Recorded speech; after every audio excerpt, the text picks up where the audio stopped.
Good morning and a very good day to all of you. Welcome to Djuma Private Game Reserve in the Sabi Sands, where it is a very nice 14 degrees Celsius, 58 degrees Fahrenheit. And this morning's safari is dedicated to Katie Kula, dedicated to her niece Christina Siula and Eric Tyler, and I quote, to my loving husband Noel and our two beautiful daughters Kristen and Caroline. So thank you very much. We look forward to dealing with your questions today, and we hope you enjoy the morning safari. My name is Steve. I'm joined by Davisito on camera, and as you can probably see over there on the other side of Vuetela Dam, we have got a herd of sleeping buffaloes. Morning, boys and girls out there. Please, we'd love to hear any kids' questions from you. Please send through questions at kidsquestions@wildearth.tv. We were told about this little herd of buffalo from the dam cam, which is live, always watching what's going on around this watering hole. And this is very normal for a buffalo herd to be lying down in the morning like this, but you can see, here we go, one is getting up, this female in the front. She is going to slowly start leading the herd, and the rest of them will get up soon and pretty sure will come down and have a drink. We call it bedding down. A buffalo probably drink at night and then they go through a bit of a feeding session before then doing exactly what you can see and sitting down chewing the cud and leaving a lot of mess and waste behind in the form of dung before moving off again and continuing their day. So we're just going to sit with them, see what they do. We're in a really nice spot if they come down to drink, because they should come down towards one of these lower areas, and well, we're in a good spot for that. We're not in the way. We've got a nice wide lens to be able to take in the whole scene as it unfolds.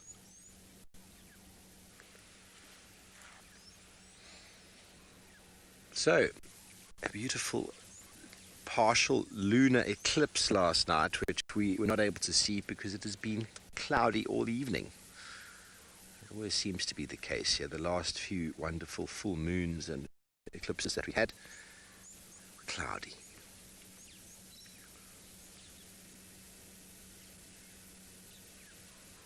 The cloud does make things a little bit warmer, almost like a blanket, keeping the heat inside.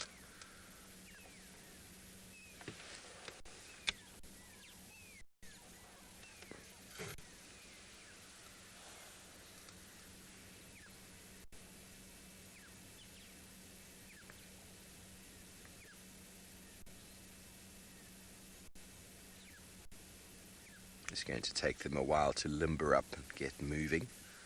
When they do, they'll move as one.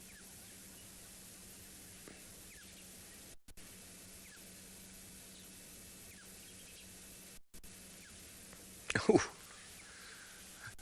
Hello, Jasmine, age 12. You want to know how much water a buffalo drinks per year. Now, Jasmine, I can't do the maths for you in my head right now, but when a buffalo drinks in one go, and they normally drink 2 times a day minimum, they can drink 36 liters in one go. They put their mouth in the water and they drop their diaphragm and they just swallow 36 liters. Now, that's a lot of water.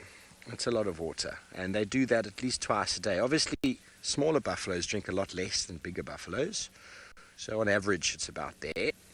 But in a year, times what's that? 72 by 365. There we go. 27,000 liters of water. So that's about 2,000 gallons or so. There's a lot of water. That's a lot of water, and they are very dependent on water. And these watering points that we have in and around the reserves are very important focal points excuse me, for buffalo. And especially as the winter months, which we go into now, we are in winter, get drier and drier. You know, buffalo, if you want to find them, just go towards water points and track them away. Ooh, there's some noises going on there. Baby Dalby says a baby just got pushed. They make some wonderful sounds, buffaloes. Very bovine. Love the smell.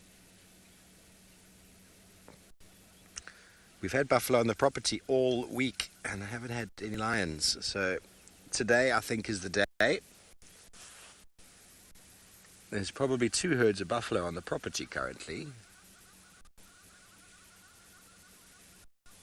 And no doubt the other one is behaving very similarly to this one at the moment.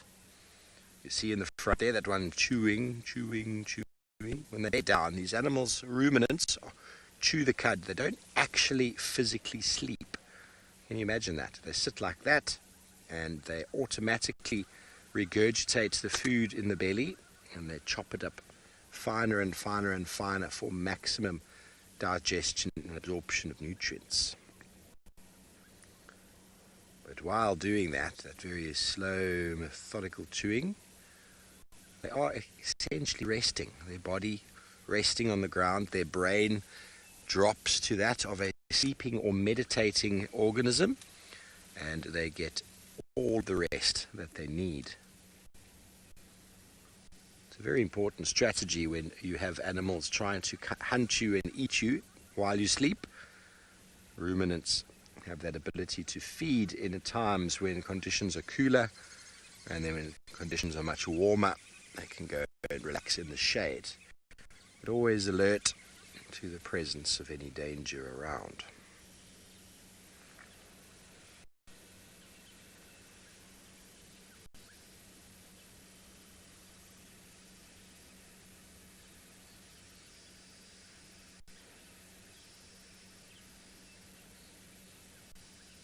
Just going to leave you a moment to listen to the dawn chorus.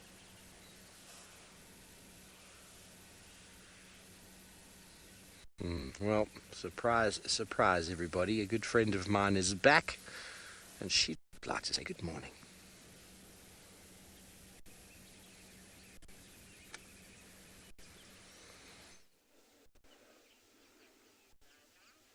Oh, why, thank you, Steve. I didn't know it was such a cute surprise, but definitely these 2 little ones are even cuter. We're at the hyena den, everyone, and Ribbon has her 2 little ones out, and I'm so excited to see them. They've grown so much in the 3 weeks that I've been away. And they're rough and tumbling, just like good hyena cubs should be. Hello everyone, it's me, Trishala, and I'm back, and I'm very happy. We've got BK on camera as well. He was a bit early with his thumb. He thinks his name's Trishala as well. I'm really happy to see you all through the camera, and I hope that you're happy to see me too. And especially, we're happy to see these wonderful cubbies. I remember the first time we saw them. It was at the end of March. And now they're starting to get spotty around the neck and the legs.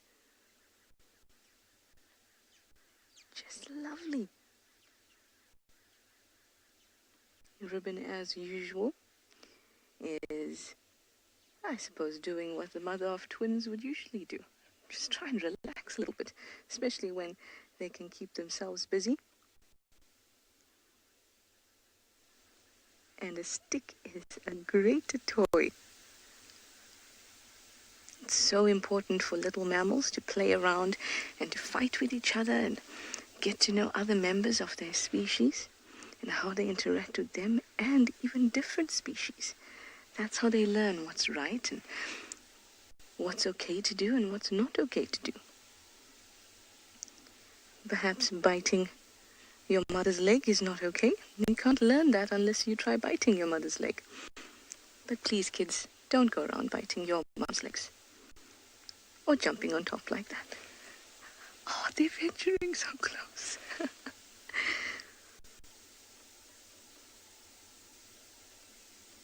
I took a chance at coming here this morning because the sun's not out. It's not terribly warm just yet. I'm sure Steve would have said to you it's about 14 degrees Celsius, 58 degrees Fahrenheit.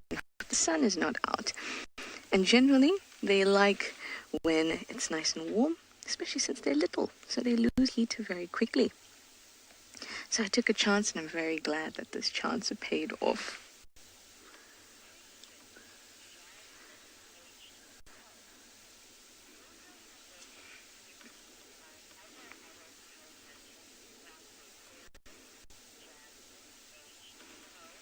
Hi, Jasmine. How are you? You're 12 years old and you'd like to know if hyena babies may be by other adult hyenas that are not their parents. It can happen. It has been recorded. In fact, I don't know if you know, Jasmine, but hyena mums or females are actually bigger than males. And one of the reasons that could be is that hyena mums need to protect their cubs against males or females, I suppose, that would come along and try to kill them. It doesn't happen very often. In fact, it's in textbooks you hear it or you see it quoted quite a bit, but in my experience, I have not seen it. And we've spent a lot of time with this clan. It is more likely, as you could probably see there, that siblings may actually kill each other. That's because they're very competitive. They want to be on top. And the hyena social system or hierarchy works in a way that you have to have a rank. You know, just like in the army, you have a rank. Maybe you're right at the top, maybe you're right at the bottom. And the only way to get up there is to prove yourself and to fight, and that's what hyenas do. So these two little ones will be already actually have asserted which one is dominant and which one is submissive. And by watching them, you might actually be able to tell. Usually if there's two of the same sex, that is two females or two males, it's quite clear who's dominant. But at the moment, they're both pretty much equal. But we're going to stay here and we're going to keep on watching them. And while we do that, we're going to send you over to Rowan at Ambion's in Ghana because he is following a leopard.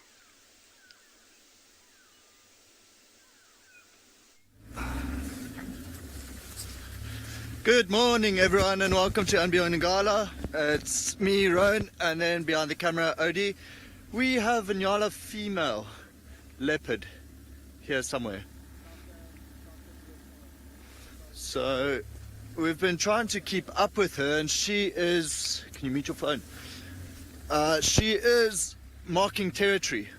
There's a hyena coming into this equation as well. Your phone's not on mute, bro.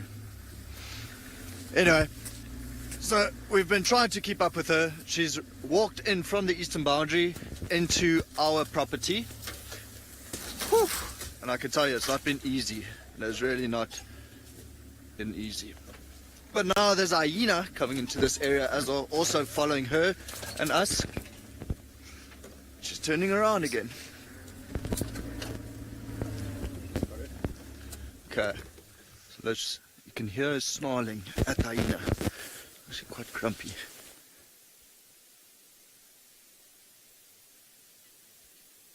Owen, can you see her? Okay, so Owen's got the tip of her ear there. There she is. She's not having a very nice Saturday morning at all.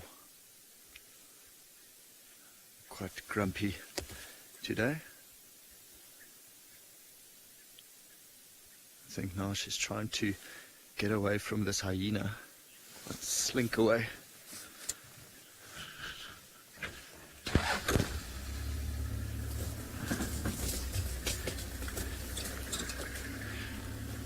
Nathan and Carter, age 11, asking if lions and leopards throw up big hairballs like cats do.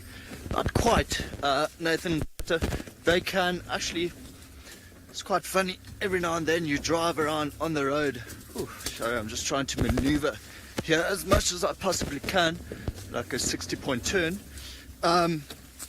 They poo it out quite often, but there's a hyena Odie on our left. Yes, this leopard's really not chosen the easiest place to come into.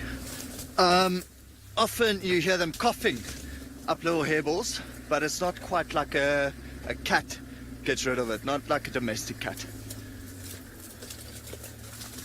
Hey Nathan and Cot, I'm just trying to find this leopard again. Quite a bit of multitasking going on here. There's a hyena. I think he's also looking for this leopard. So last she was seen walking this way. There's so much going on around here.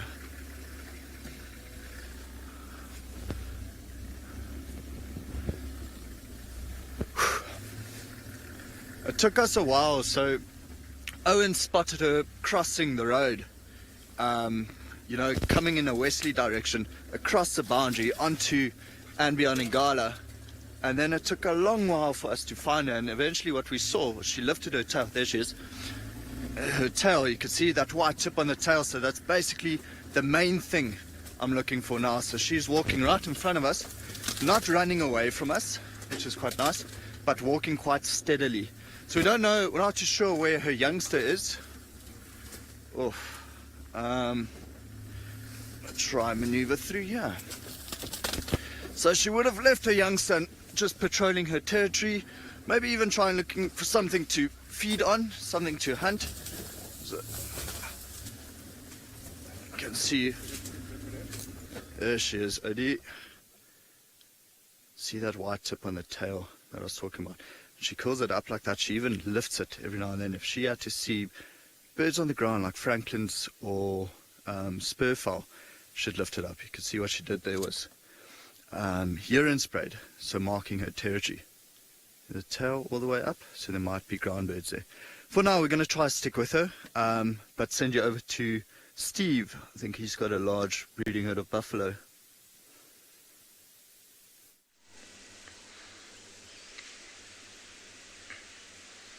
Thanks, Rowan. Yes, we do. Good luck keeping up with your leopard there. It'll be great to get some nice shots of that individual.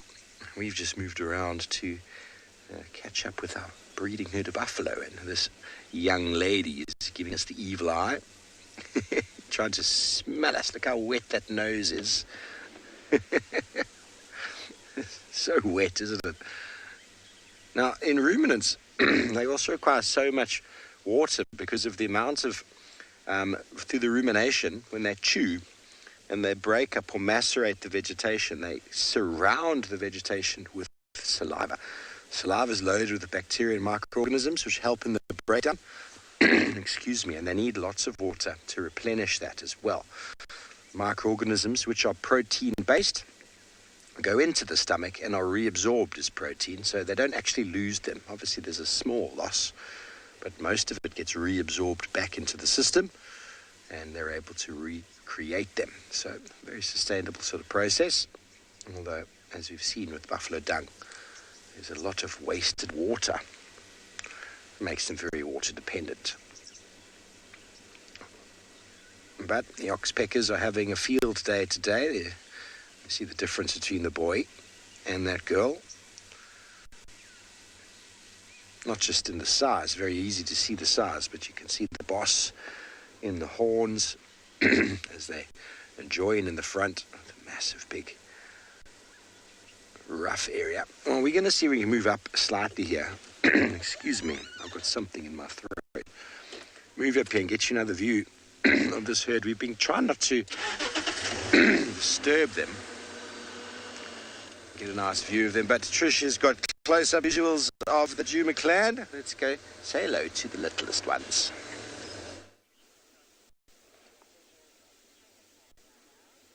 Yes, we do. And now they're busy trying to suckle. Look at all the debris, all those dried up leaves and grass that are sticking to their fur. So sweet. Stop it, Mom. Forced cuddles. And a little roll around. Now these little ones will continue to suckle from Mum until they're about 15, 16 months.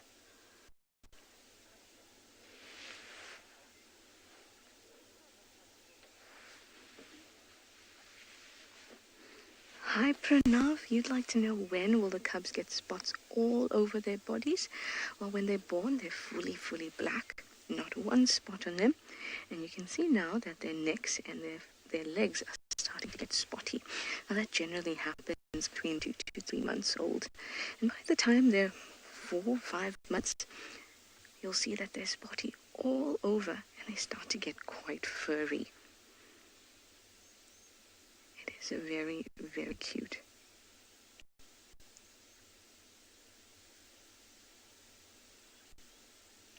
Everyone's a little bit quieter now since the milk truck has opened.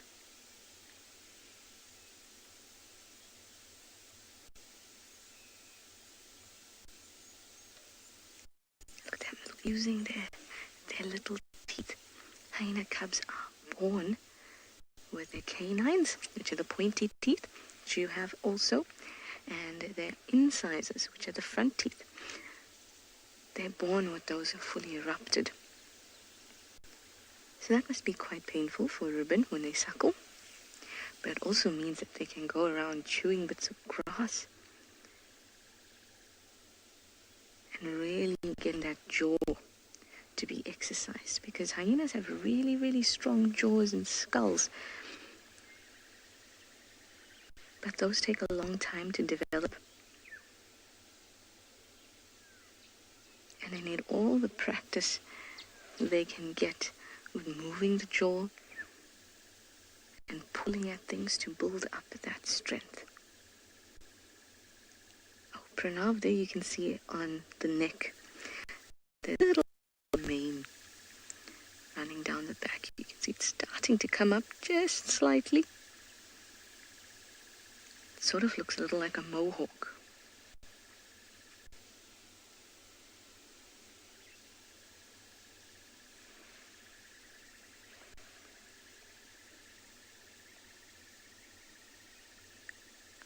I'm not sure if you can hear it, but there's a hyena whooping in the background, quite far away.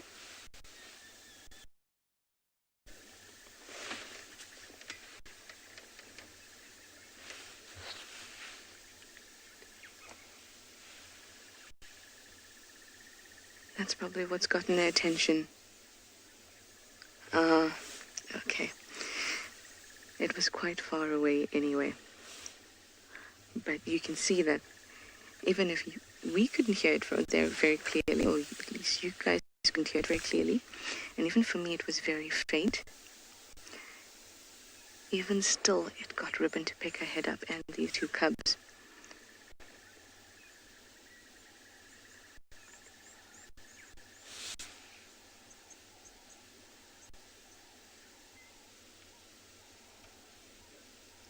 It's a lovely, peaceful morning, and I think the cubs are really taking advantage of this. Last night, near camp, the hyenas were very, very, very noisy. In fact, I found it difficult to fall asleep. And they sounded like they were having a huge conversation.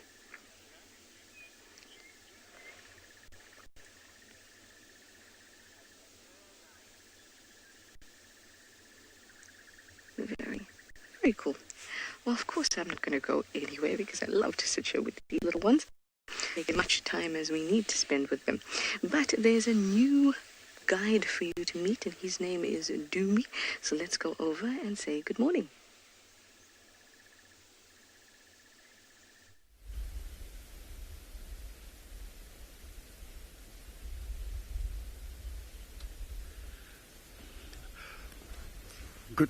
Good morning, everyone. This is Dumi from and Beyond Pinda Private Game Reserve. We just located the main line. If you look at right in front of us, which is very good start for the morning drive. So he's trying to find the rest of the pride. So which is very interesting at the moment. He just come across on ahead of Impala. As you can see right in front of there, the Impala are busy lambing, which is a warning signal for everyone around. So looks like the rest of the pride is very close to the area as well. So let's see and see. We'll wait for a little bit more and see what's going to happen. Okay, guys, enjoy. Wow, look at the Impala. Just look at him, and he's just like pretending he's not around at the moment.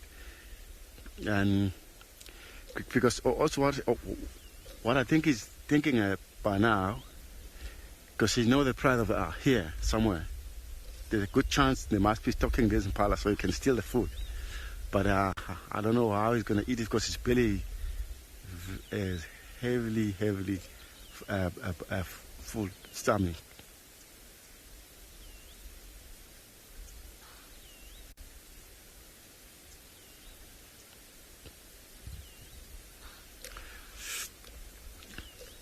Sam, we don't really give them a name, so because he's coming from he's one of the dominant male in the area. We named them up because of the area. We call him a Bayala male.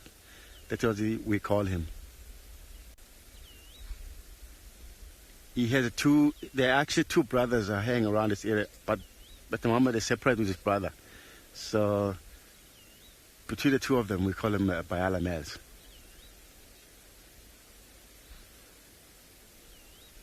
You got it, Sam?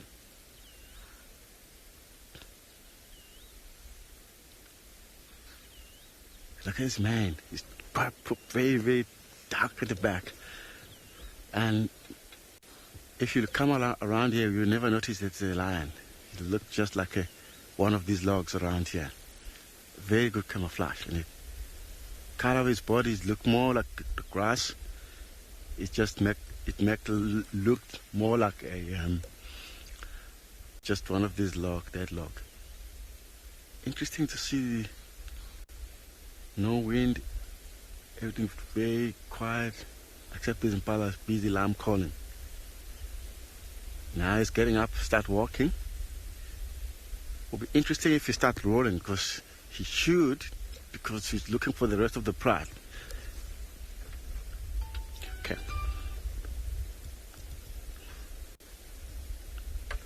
Look at that.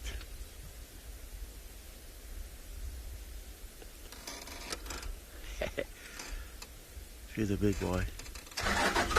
We'll follow him a little bit. We'll stay with him.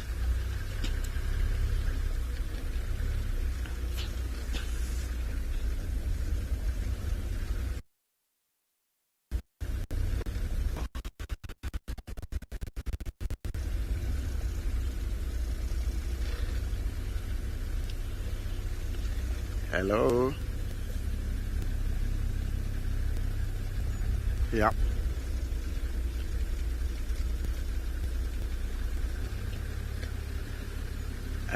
Because that lion, what he does, because he has a brother, every time him and his brother, they were trying to separate because they have a huge territory. Then they need to make sure they checking every single pride, because they have like 3 different prides in this area. So every now and again he will meet up with his brother, and sometime you'll meet with the pride. Like as he's moving along like that, he's trying to find the rest of the pride, because we did find the tracks of the pride. The area heading to, he might be finding a pride. Generally they do move along, vocalizing, advertising themselves with the area, trying to mark the territory in the area. That's why he's alone at the moment. So,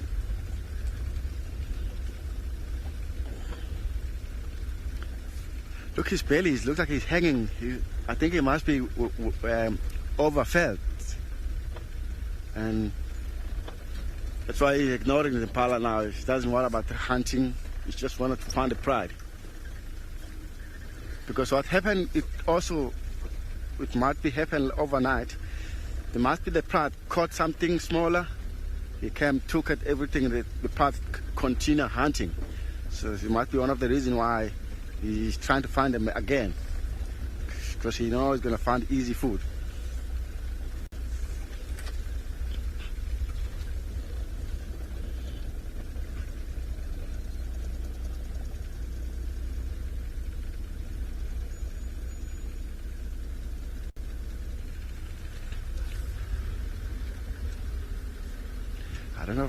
I don't know if I should go a bit further, because I think we might lose the signal down there. We can go this way. Okay.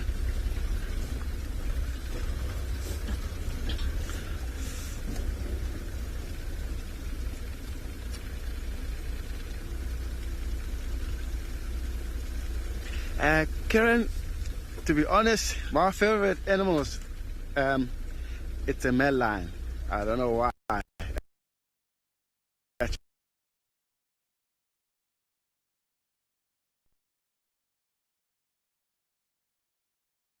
I read because I just come across on my favorite animal. It's alright.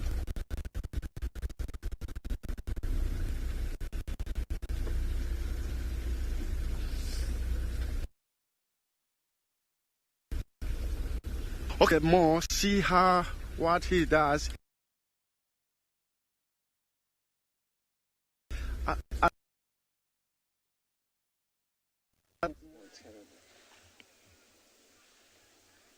How exciting! Already a leopard this morning, a lion this morning, hyena this morning, and some buffalo, and hopefully Steve will be able to catch up with those wild dogs. I just did chat to him. He said he can't get anything just yet, but we're all hopeful that we'll be able to see quite an array of carnivores this morning.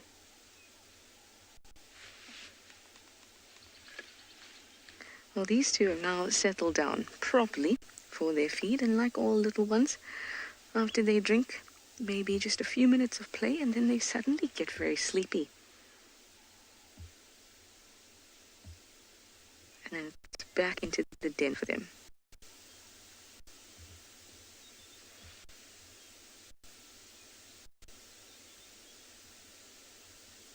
They can be quite noisy when they're playing around and they're rustling all through, especially now that the bush is a little bit dry.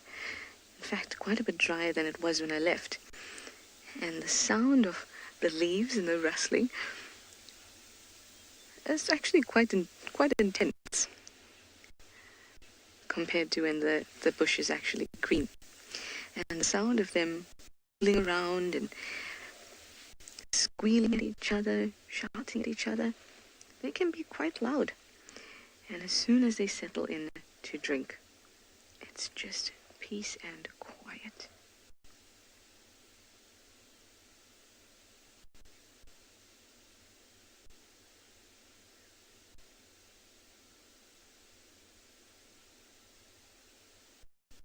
It's so lovely and fresh and crisp. I always miss it when I spend time in the city.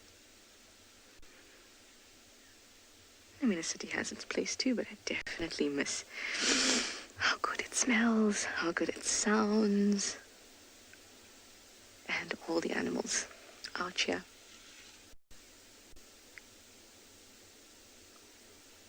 And the sound of the Cape turtle dove. Sometimes I dream of the sound of a Cape turtle dove. Just plays in the background, as usual, as it does in the bush. Can you hear it in the background? Oh, it's just gotten fainter. It shouts, work harder, work harder. In fact, I don't know if a safari in South Africa is complete without hearing that bird.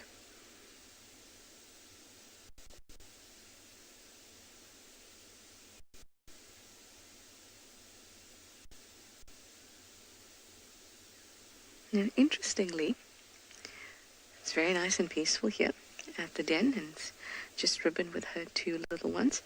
But I have noticed, at least last time that I was here, that quite a few of the cubs from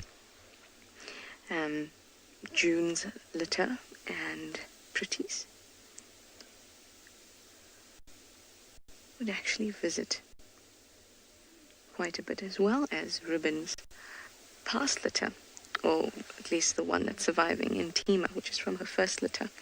She comes around quite a bit, and I've even seen Comet, Tsaka, these are some of the males in the clan. They come around quite a lot. And Heart has been around too. She's a clan.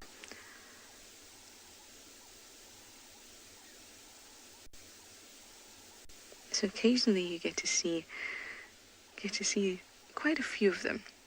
Last time, I think maybe a week before I left, probably like 4 weeks ago, I had a lot of them.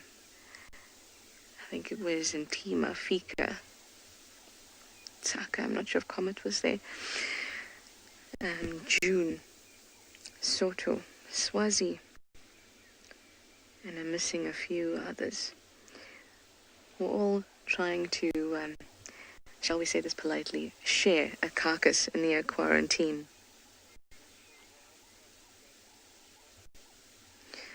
All right, I think we're having a little bit of breakup, but that's okay. I'm going to send you over to Road at Ambion's in Gala, give you a bit of an update on his leopard while we sort this out.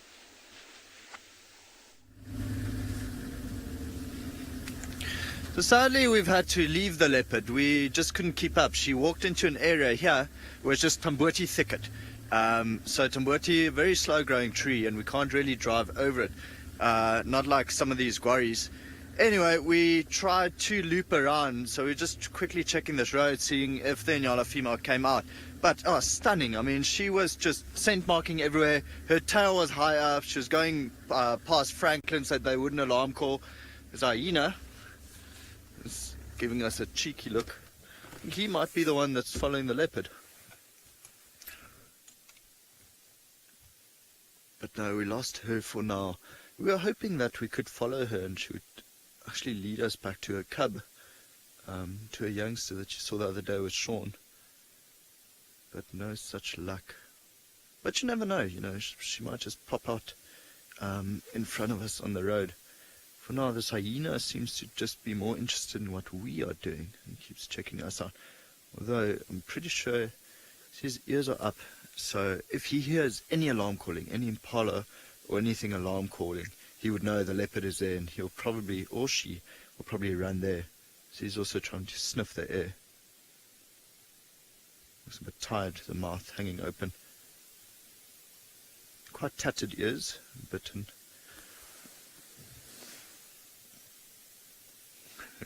No. Big yawn. Look at all the... No. I wanted you to see all the teeth there. See how they can even blend in quite well. Just lie down and we completely lose them. Okay, so it doesn't seem like this hyena knows where the leopard is. We're in the same boat, buddy. We're going to keep driving on this road, keep going on east. So she was walking more north. Oh, when we found her, she was coming west. That's when she crossed over the road. Then she started going north and then back east and then a little bit south. So it's terribly hard to judge where she's going to come out. I mean, I have a bit of confidence, but not really too much, that we are going to find her again. The Nyala female, it's funny, we were talking about it when she's with her youngster. She seems to be a bit more relaxed. When she's with a carcass, she'll snarl at us for quite some time, bare her teeth, but then she relaxes, like the other day when she was on that beautiful branch, just draped over it. But now when she's marking her territory, oh, she just tried to slink away from us so many times, and now she won.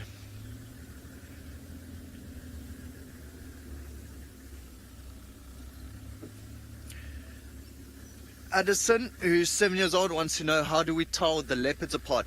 So Addison, she's very small. Let me start with the Nyala female. She's really tiny as female leopards go. So we saw a leopard cross the road. Then we started trying to follow. Then we saw the tip of the tail and she was marking territory, which tells us, okay, territorial female in this area. We only know of the Inyala female. Size-wise, she's also very small. And then when we actually managed to get a glimpse of her, she was snarling at us, which is another trait of hers. But then she has a very definite spot pattern above her eye, and then on the side of the mouth, also a definite spot pattern that we can tell by. But yeah, you know, it's almost come to that stage where you recognize the leopard like you would recognize your own cat in and amidst all the neighborhood's cats. So it's basically the same thing. You get to know them.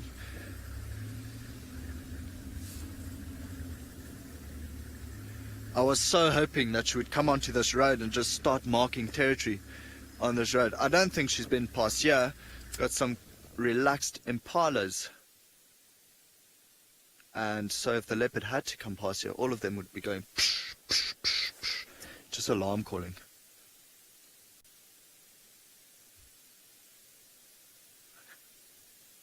Tess, who's 4 years old, wants to know, why do leopards hide all the time? Tess, they're very secretive, very elusive animals, and because they ambush predators, means they don't want to be seen. They don't want things like impalas to know they are in the area, because it helps them hunting.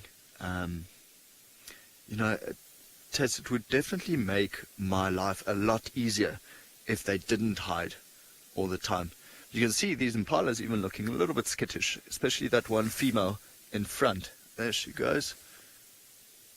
But none of them alarm calling, so they wouldn't have smelt or seen the Nyala female in this area yet. Otherwise, even if they do smell her, but they can't see her, they would alarm call just because they know the presence of a leopard in here, which is the last thing that leopard would want, because then she'll need to leave the area and she can't hunt here.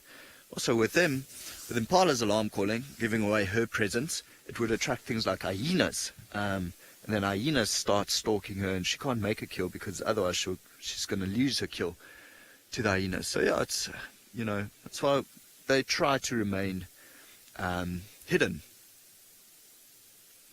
The great game of hide and seek, Tess. Odie's commenting that the impalas are very nervous.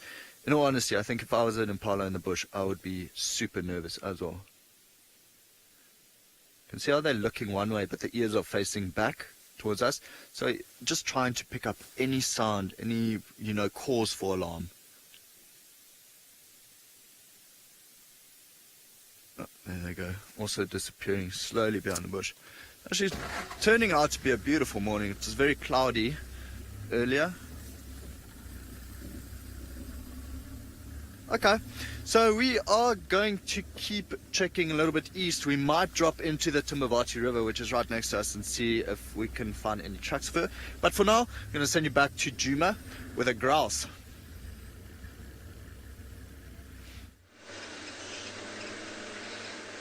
Let's get these. Welcome back, everyone. We had a wonderful little sighting of a Swanson spurfowl a second ago, and obviously he got shy. Very camera shy, but now we've got two Burchell's starlings walking around. There's been some elephant activity on the ground here and some buffalo grazing. So there's multiple numbers of little insects that these starlings are walking around, energy efficient walking, just plucking off insects that are moving on the ground. Ants, termites, any bugs there might be. And off it goes. Well, it's a wonderful area. We've heard reports of wild dogs from the dam cam. Someone heard them calling. But we were near the dam cam and we didn't hear anything. So we're just trying to do a bit of a loop around, see if we can hear anything or see anything. But we haven't heard. They make a very loud whooping sound. It's a very characteristic sound, wild dogs. Don't expect me to mimic it now, because I've still got a frog in my throat. I'd like to see some wild dogs. It's been a while. Buffalo came through here last night, through towards the dam. So also looking for any lion tracks that might be following them.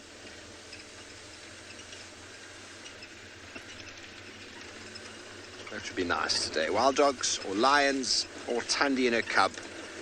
We're in that area now where Tristan had last tracks. Let's see if maybe we can figure out where she's gotten to.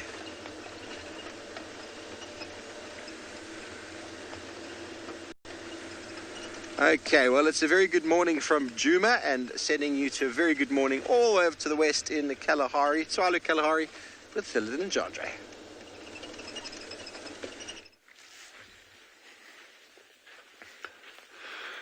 Good morning again from Tswalu Kalahari. My name's Dylan, for those of you who have been following us, and Jandre, my master cameraman, doing our footage some good justice there. It's a glorious morning, got a stunning moon set over here. The moonrise last night was just unbelievable, and I really wish you could have seen it from Swalu's perspective. So Jandre and I, we really knuckled down yesterday, and we spent 3 hours doing a stakeout at a burrow system. There was a honey badger there. he really played havoc with the meerkats. The group seems to have split up. We don't know where half of the group is. Rebecca, our meerkat habituator, has done a huge amount of work and actually located another burrow system that it seems that some of the group are down. We don't know which ones yet, but we're going to just sit here and see if we can actually figure out what's going on here. No sign of the honey badger, but at least we put in the effort there. So we're going to, if you look behind us over here, this large burrow system over here, and there's multiple entrances in that. There are some squirrels living here apparently, and a number of the meerkats went down here, but not the whole group. So we don't know who they are. We don't know what's going on here yet. But one thing we do know is that there was a huge disruption yesterday based on the activity of that honey badger. We actually went and scanned the burrow system that he had got into, where the little squirrels were evicted from, and he had actually shredded that place. I mean, like those burrow entrances that are normally kind of like this size were this size, and just like piles of sand everywhere. So he had really worked his honey badger magic over there. So what we're going to do, we're going to sit down here, and then if we don't get any joy down here with meerkats, then we're going to maybe head back to that. But we're not going to hold out a lot of, I don't have a huge amount of, let's say, hope here today in terms of getting this like on first morning. But over the next couple of days, we'll build up and see what's happening. So we must just be patient, and but it's just really good having you all with us again. And it's, please enjoy it and just feel free to chat and ask questions. But I think in the moment, for now, just head down to, I think Trish has got some really cool hyena pups apparently.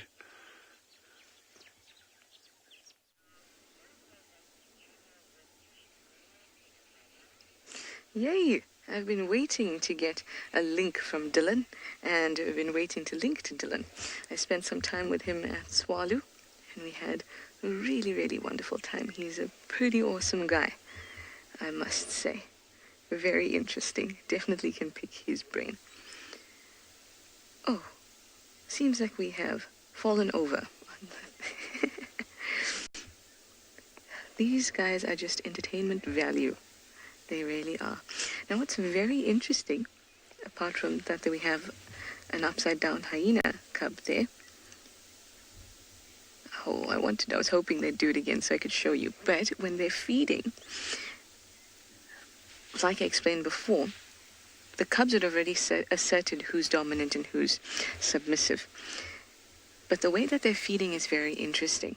So usually, the dominant cub would feed belly to belly with mum, with its butt facing mum's face, if that makes sense, belly to belly. And then the submissive cub would go between mum's legs, back legs. I'm hearing alarm calls right here by Treehouse Dam. We're just going to wait for a little bit.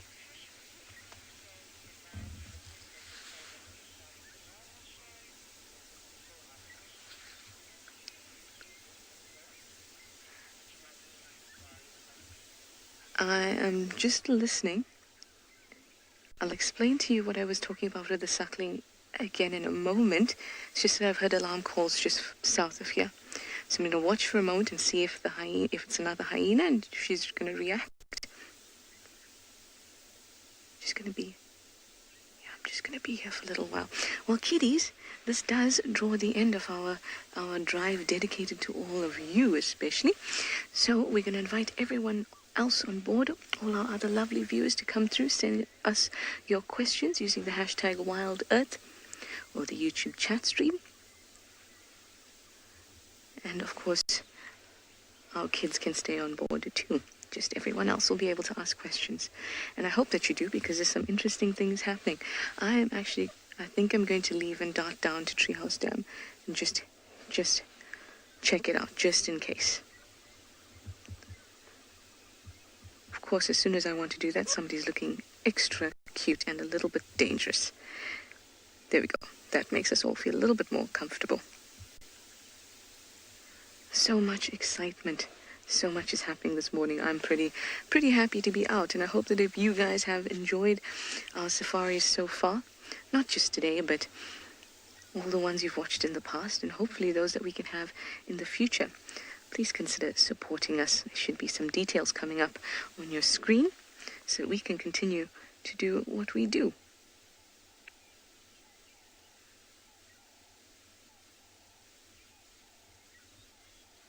Okay, no, there's proper alarm calls now.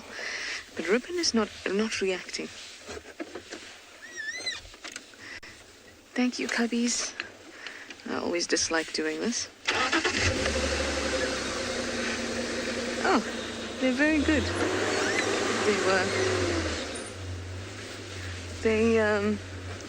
So what usually happens, because they're little and they're actually not used to the sound of the vehicle starting up, because what we do is we usually kind of park here, and then they emerge, so they're not actually used to the car starting. And I thought that they would get a little bit scared. That's why I said I don't like doing this. But just like the hyena cubs before them, I said, car? What car? These guys are. I think I see what it was. There's a hyena down there.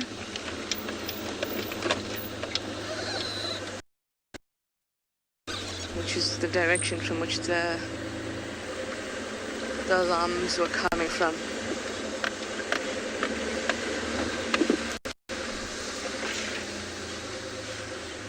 Wonderful. All right, I'm going to approach this hyena and I'm going to send you back over to Dylan at Swallow. Please tell him I say hi while he tells you about the honey badgers.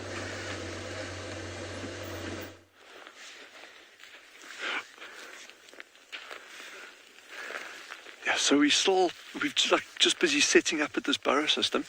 But I believe there's some interesting questions about honey badgers, some interesting honey badgers. And they are incredible creatures, remarkable animals, and I think very misunderstood. There's this perception that they're completely fearless, they'll just attack anything that's moving. It's 100% untrue. They are fearless animals if they get attacked, but most things are.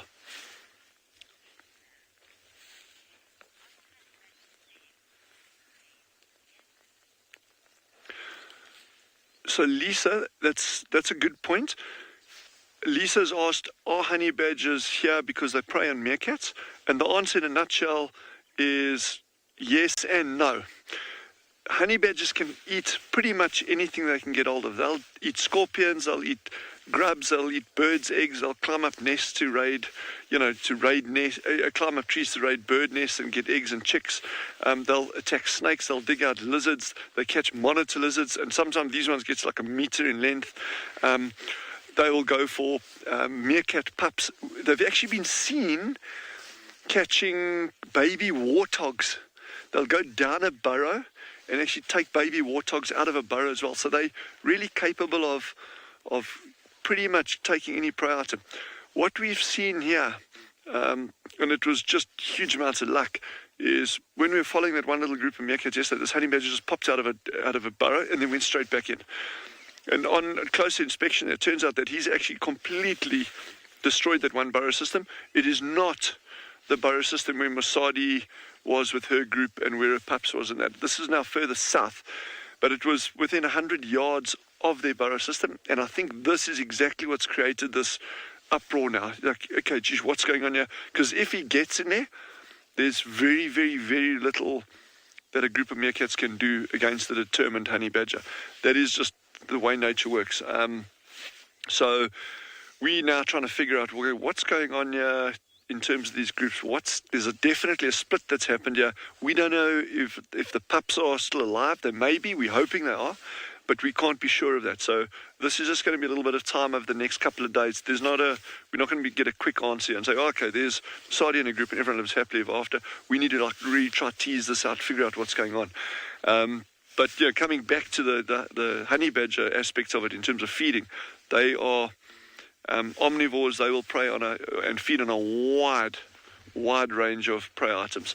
I've seen them going for plant material, so that's why I say omnivores. But it's probably more incidental. But so actually, it would be more correct to say they are carnivores. Honey badgers are carnivores. they'll also go for carcasses. So they don't just feed on live prey, things that they're catching themselves. They will go to a carcass and they'll actually scavenge in a carcass. And and dung beetle larvae, and they've got this phenomenal ability to dig. We've seen them chasing aardvark down burrows.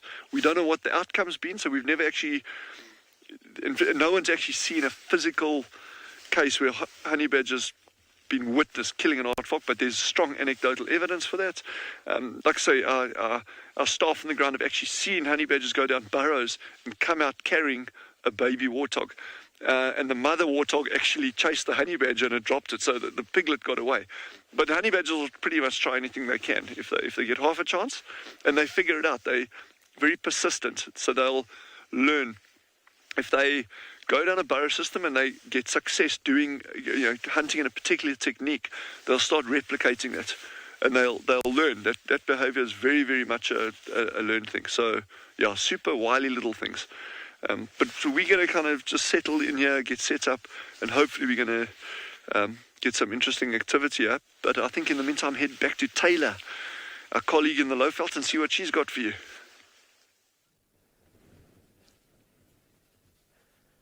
Good morning and welcome to us finally here at Pridelands, where the sun has risen and the buffalo have awoken. Well, maybe not. There's a couple of them that look a little bit on the sleepy side. As I pull my mic, my cables and things like that. My name is Taylor, and on camera with me today is Gert, and we are on Pridelands, like I said. So sorry for me sitting so awkwardly. If I sit up a little bit higher, these buffalo are actually slightly nervous, and I don't want them to run away, as all our animals have done that this morning. But we're sitting with 4 Duggar boys. Now, the bull on the left is enormous. He looks like he has consumed all the grass in the Greater Kruger National Park. There's a tongue twister for you today. He is basically as wide as he is long. Look at all those muscles. And then, of course, that really round belly. But he is in the... I think he might just be past his prime of his life. Look how smooth those horns are.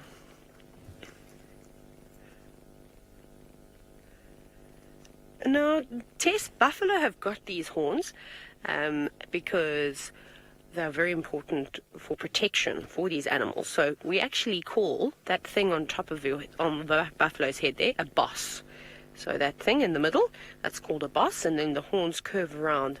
Then we also talk about the tips of the horns. But you can see with this buffalo, they're not very sharp.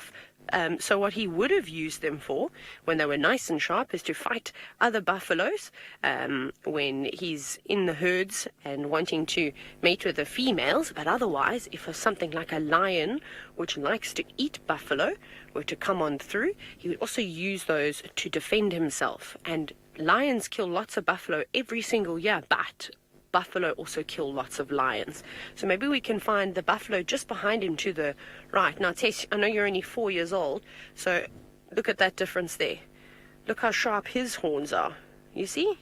So that's also a way that we can tell a buffalo's age, is because the sharper the tip of the horn, the younger they are.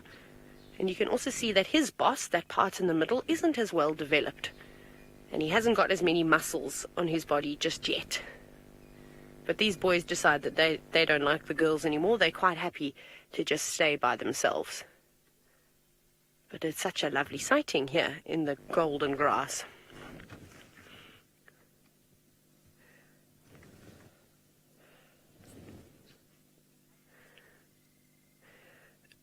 Now, Nick, all animals have got, not all animals, but animals that do have horns, obviously use their horns for different things. So, Nicholas, buffalo's horns are shaped differently. That's just because of their genetics. This is how buffalo horns typically grow. And you get buffalo species or bison, all over the world, and they're fairly similar shape like this. But it wouldn't make sense for something like an impala. I don't know if you've seen an impala this morning, to have big horns that droop down the sides of their heads. That wouldn't make much sense at all. So their horns sort of curve backwards and up. So it could be depending on how they fight. Maybe they fight differently. also an impala's build, so it's just its body shape in general is much more slender, a lot more athletic, whereas the buffalo, you can see they're heavy, big, strong animals. If an impala had droopy horns like this and they were as heavy as that, they'd be walking with their head dragging on the floor. But I'm happy to see that the buffalo are relaxing, because there is one in here, the one that keeps staring at us on the right-hand side, that's very, very nervous. And I've actually tried to show you all this little group of buffalo before, but they keep running away. Everyone else is relaxed except that one, and he's quite young. But he's got an exceptional set of horns on him, don't you think? Look how low they curve down and then go back around. So one day when his boss develops nicely, you know, he's probably going to be a favorite of the females. I think they'll like him very much. He's a good-looking chap. He's just starting to fill out. See, they've turned now. There's another vehicle coming this side.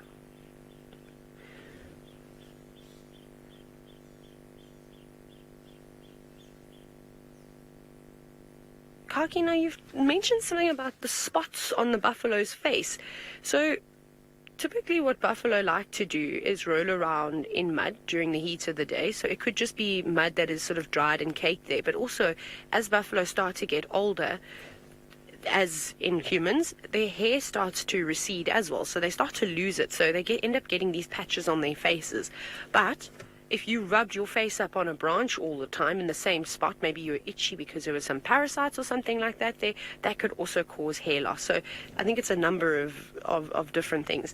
It's not that they necessarily, I think, always have those spots. I think it just depends on buffalo. But the one that we're looking at now, he's a real old boy. So if he was in a herd with females, he'd be walking right at the back of the herd. He's not fit enough now to keep up with the young fellas that might be up in front with the rest of the females that are called the pathfinders, that kind of decide where they go. So he'd just be lagging behind, and he'd be the one that the lions would want to go after too. But there's an oxpecker, which is quite a typical sight to see on buffalo. A bird dangling around. Oh, you're going to go inside the ear? I'm sure that must be nice and warm for the oxpecker too, but it's not going in there to keep nice and warm. It is actually looking for things to feed on. So it's just wiping its bill. Maybe when it ate a tick, a little bit of blood smeared on the side, because that's what they're after. They love to eat blood. See, and that's all the ticks are going to be gathering inside that buffalo's ear. Look at that. That's so cool to see. Holding on with its feet. I can't imagine how ticklish that must be.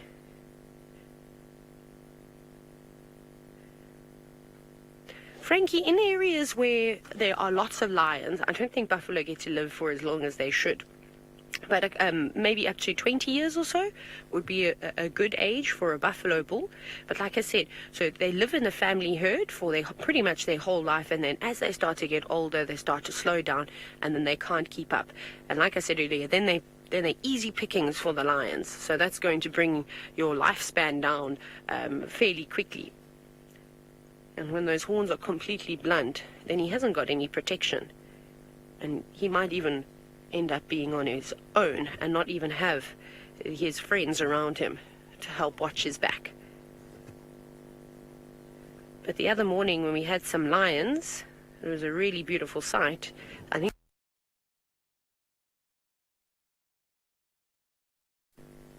because we had the lioness tracks on top of the buffalo tracks, and when we found them, they were only 50 meters from one another. There you go. You can see it's trying to clean its beak now.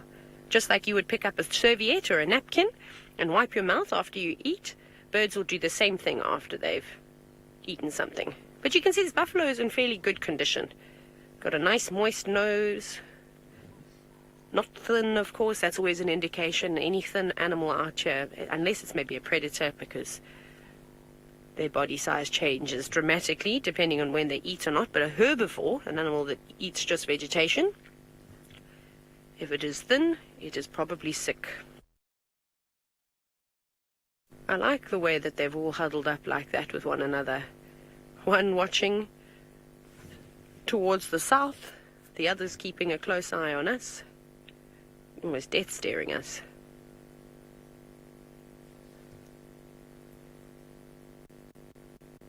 Just settle down. That's a very big buffalo in the middle. Now, Lisa, what you can see right now is there's a buffalo that is sitting down in the grass. Well, there's two of them. This is typically how buffalo sleep. So if you did join us for the sunset safari yesterday, you would have seen we had an elephant having a siesta, and he sort of closed his eyes and rested his back foot and just stood still momentarily. Buffalo will lay down very much like cows.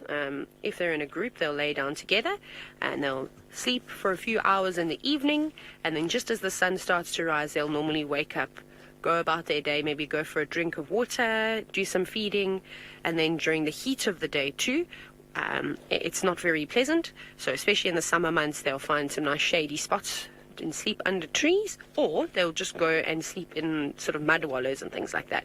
But they do spend a lot of time resting, not necessarily because they're tired, but they need to do a lot of ruminating. So what that buffalo is doing closest to us, so you can see how he's chewing. So he's basically doing the second digestive process. So, you know, the cows have a 4-chambered stomach, and they are ruminants, so they will chew their food and swallow it, and then at a later stage they regurgitate a bolus and they chew it for a second time. And this is probably one of the most effective digestive systems. So they'll sit down and rest and then do this task. They can also do it standing up, but why not just rest those legs? Can you imagine how heavy those horns must be? And look at the muscles on their bodies.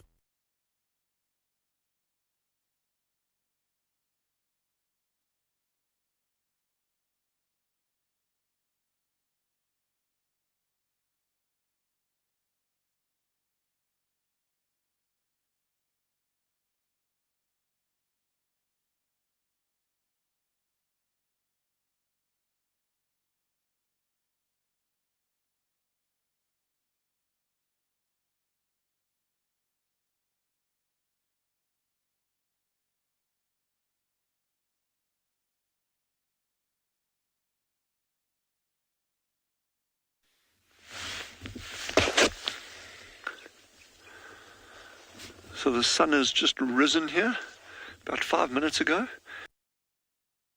Brief glimpse of 2 sub-adults, so 2 youngsters basically, and 1 adult. But super brief glimpse, then they went down again. It's still quite cool, bit of a breeze. So we're just going to wait it out here and just see if we can try understand what's happening here, if the alpha female Musadi is in fact with this group or not. Yeah, so this is just like really going into the unknown, yeah. And it also just shows in these tight-knit family groups what the presence of something like a honey badger can actually do. That being said, you know, maybe we're painting the honey badger with the wrong brush, and he's actually had nothing to do with it. You know, it could have been that there was an unknown male that popped into the group when we weren't around, because that could also cause a bit of mayhem there. There could have been a snake incident that we weren't aware of, a Cape Cobra, which will eat meerkat pups. So there's a lot of things that could have happened, and so we're kind of painting the honey badger as the bad guy here, but we've actually got no evidence for that apart from him just being a honey badger. These meerkats are out now.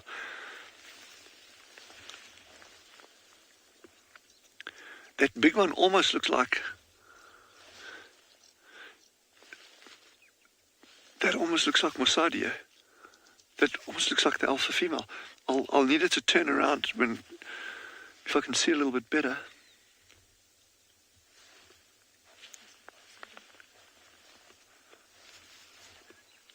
I'm just going to try to get a better view here with the binoculars. That's her. Okay, that's Musadi. So that's the alpha female. So this is where it becomes super interesting now. Because if she's down here, what's going on with the pups? Where are the pups? Has she moved the pups down here during the course of the day when we weren't there? Or has something actually happened to the pups?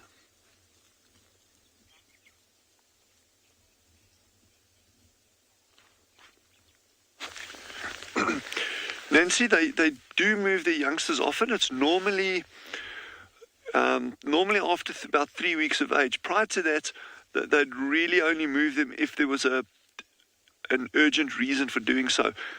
A honey badger is exactly the kind of reason that would justify that kind of behavior. And the presence of that honey badger so close by to the burrow system and active digging at another burrow system by the badger would very, very much have warranted a move of the pups and that. What's baffling us here is that there only seems to be, say, half of the group here. We don't know where the others are.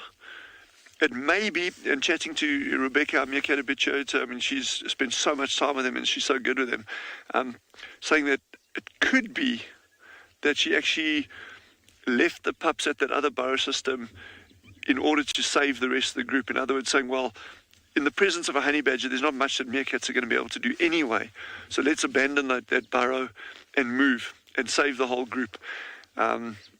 But yeah, we don't know this for sure. You know, we're just going to have to spend some time and try to figure out what's going on here. And that's not going to be today. I mean, that's going to be over the following couple of days. This is going to develop. So it's going to be really, really interesting to see how it plays out. Wait, a little shrike buzzed him.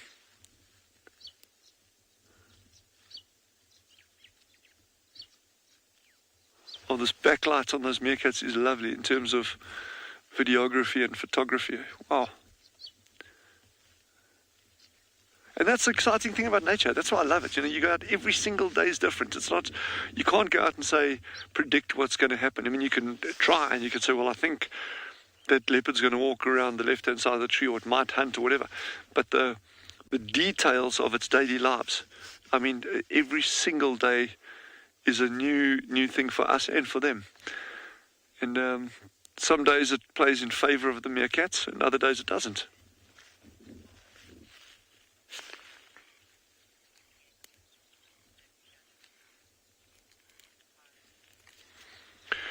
Corin, no, we don't. We don't stay out here all night.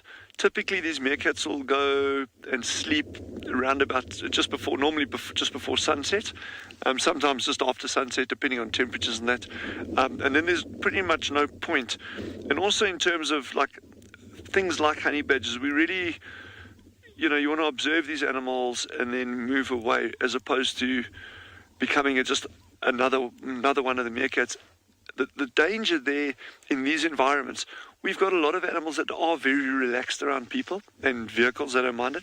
But then other ones that occur at very low densities, like honey badgers, are still very, very shy of people.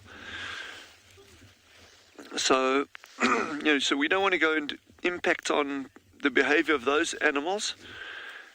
As you know, as long as we're sitting, you know, if we were staying constantly with the meerkats, there's probably a strong likelihood that we're going to be preventing raptors, you know, birds of prey or other predators from engaging with them. And I know that sounds quite harsh, but that's really what needs to happen. You know, these meerkats, they've evolved over millions and millions of years in Africa alongside predators. Those predators have evolved alongside meerkats. You know, this is all part of what meerkats are. They raise pups, they lose pups, they defend themselves successfully against predators. Sometimes they don't do so successfully. And we just need to be impartial observers of nature at its best. And on that thought, I think head over to Trish and some hyenas.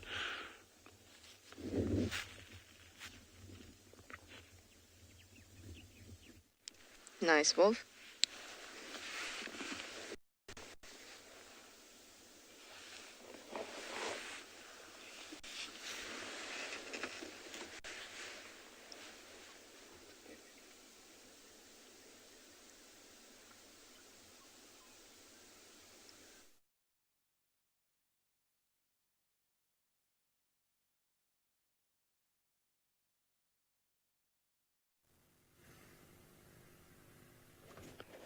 Crash cutting.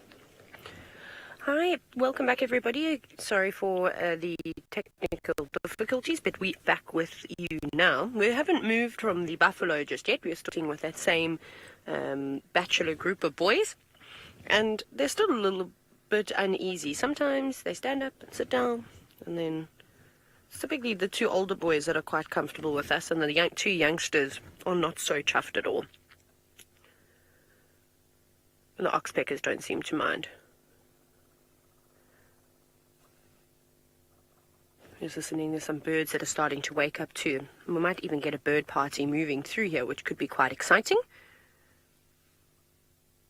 I mean, buffalo are very nervous, natured animals, except when they're living in large breeding herds. You can imagine when you're 50 to a couple of hundred heads strong, oh, there must be very few things that can intimidate you, especially because they're quite social with one another and will protect. And these dogger boys will do the same thing.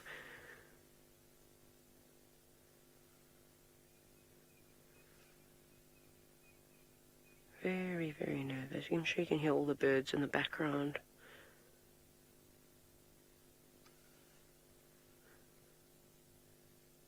It's quite peaceful. I've been listening out for leopards and lions pretty much the entire evening, but no joy.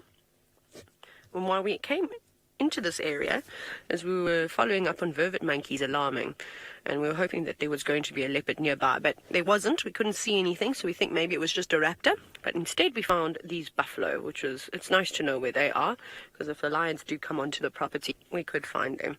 There's the oxpecker again. Now, if we do get big herds of buffalo coming through, something that we should look out for is the yellow-billed buffalo. Not buffalo, yellow-billed oxpecker. Can you imagine a yellow-billed buffalo? It'd be quite funny. I haven't seen a yellow-billed oxpecker for ages. They're also quite nice to see, and will interact with the red-billed oxpeckers too.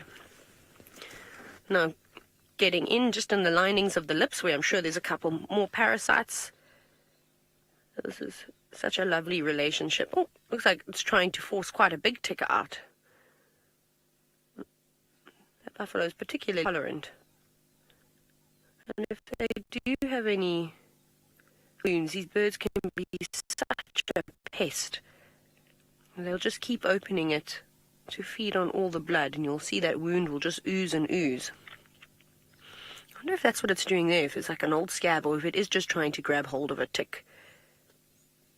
The tick's mouth parts, they can latch onto buffalo. I don't know if any of you have ever tried to pull a tick off. Wait, right, I'm done now. A tick off your cat or your dog, or I don't know, maybe you live on a farm and you've got domestic animals. They're not very easy. You've got to be careful that you don't leave the head.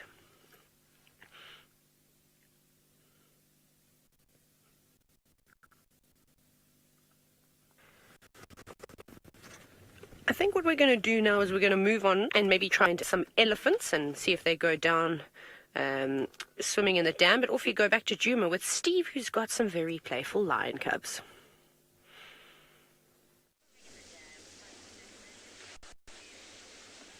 Yes, well, everybody, look what we found. We found some very fresh tracks, and we've managed to find the Umkuhuma cubs. Now, the whole pride came in here.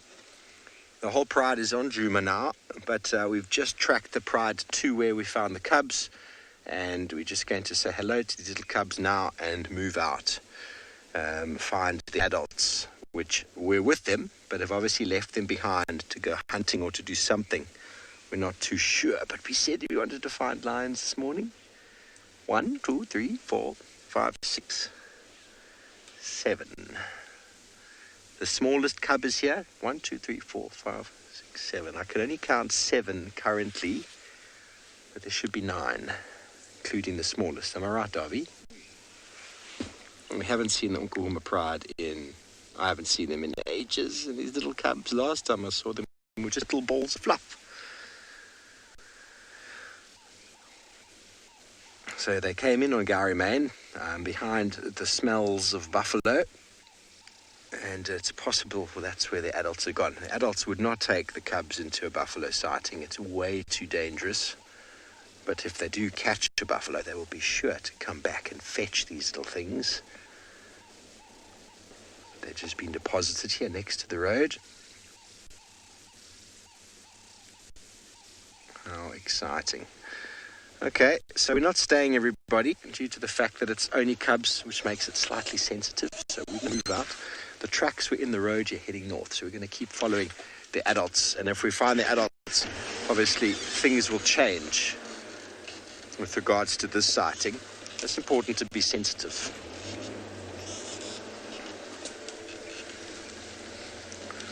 Okay, the whole pride was here.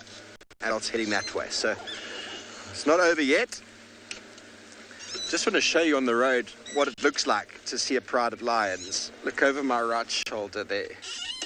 Look over my shoulder. Look at all of those tracks. Now, you should not miss this. If you see that, there's cubs, there's adults. If there's a leopard in there, you'd have a very hard time trying to find the leopard. But it's that difficult to follow lions when they're moving in a pride like this. When they're hunting, it's a different story. So moving on to these adults is going to be fun. But that's what we do. That's what we love doing. The adults would have walked here and looked at the cubs, just went, and the cubs would have laid down, adults would have moved on. They can cover quite a large distance. Now, the pride was apparently seen on Gowrie Main about an hour and a half ago, which means that they haven't been left that long ago. We're not that far from where here we go. Adults are right here. Okay, that was easy. Okay. The stations have... Oh, that's Purple Eye. Oh, Purple Eye's got an injured leg.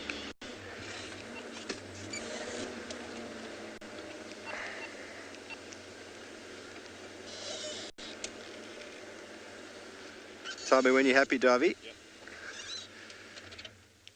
Stations I've located the rest of the prides off Leadwood, not far from the cubs, so it will be a 3-vehicle sighting.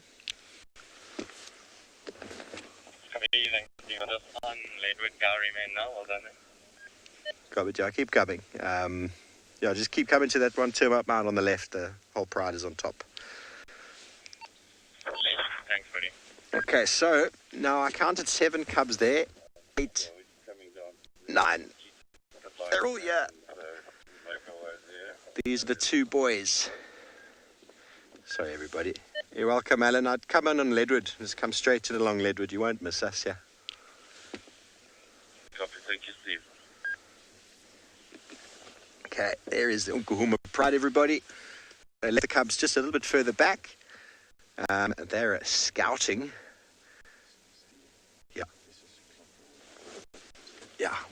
So I do a lot of talking, and Dave tells me where to position sometimes. So you might see us moving every now and again. It's okay. I've had them on this exact termite mound before. This is the termite mound Tristan had them killing a warthog last week, or the week before, if you recall that. This exact termite mound. So, they might have come back in anticipation. Hello, Amber Eyes. Aren't you looking beautiful? Now, those are Origino's one boy, and there's another boy there as well. So happy to see them.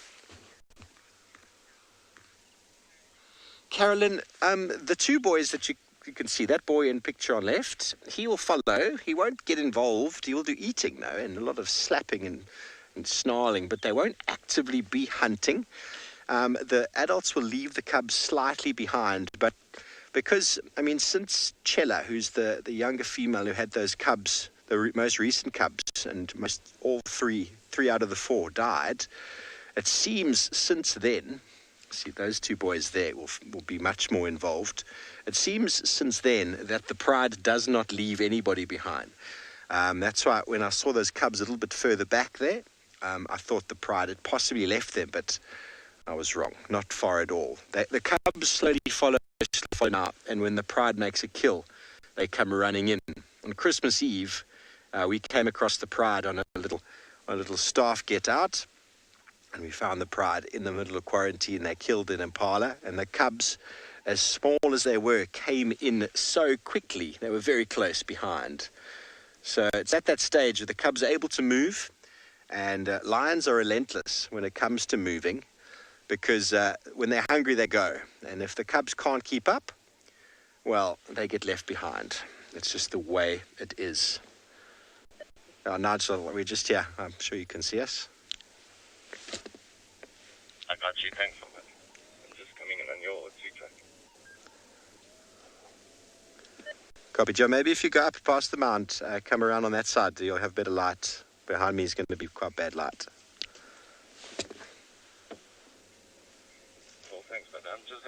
over to check, but I'm not doing a shot here. Okay, so the Unkahumas, everybody, I'm so happy to have them back. I love this pride. I love this pride. And this big, which female? Let's see if we can identify them. It's been so long. They are looking in great condition. Poor Purple Eye. There's a very bad injured back leg. I don't know what happened. Do you know what happened, Ollie? Lions get injured, everybody. They take an absolute beating when you are an animal that's getting killed or eaten.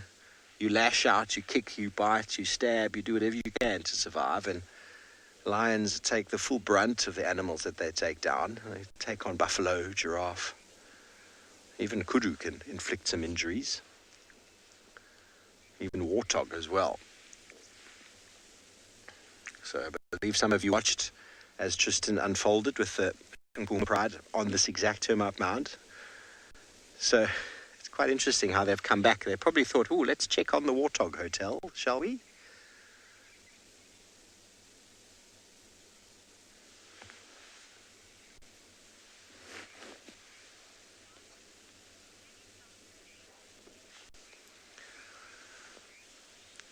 Darcy, it's the first time I'm seeing the cubs since I've been back, and since they got mange. A couple of the cubs there looked pretty bad from mange. Darby, you saw them. Did it look worse for your last time?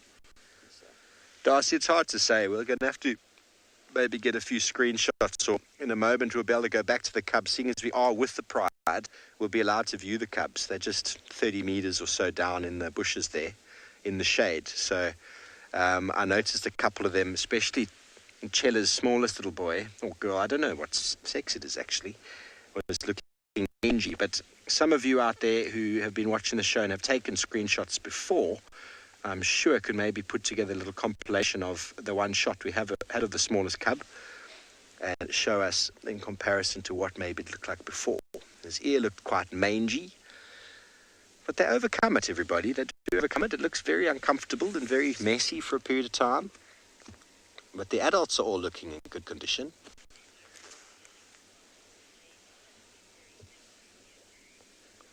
Okay, very good. Well, it sounds like Swallow Kalahari has got the meerkats doing their thing, so let's quickly send you over to them.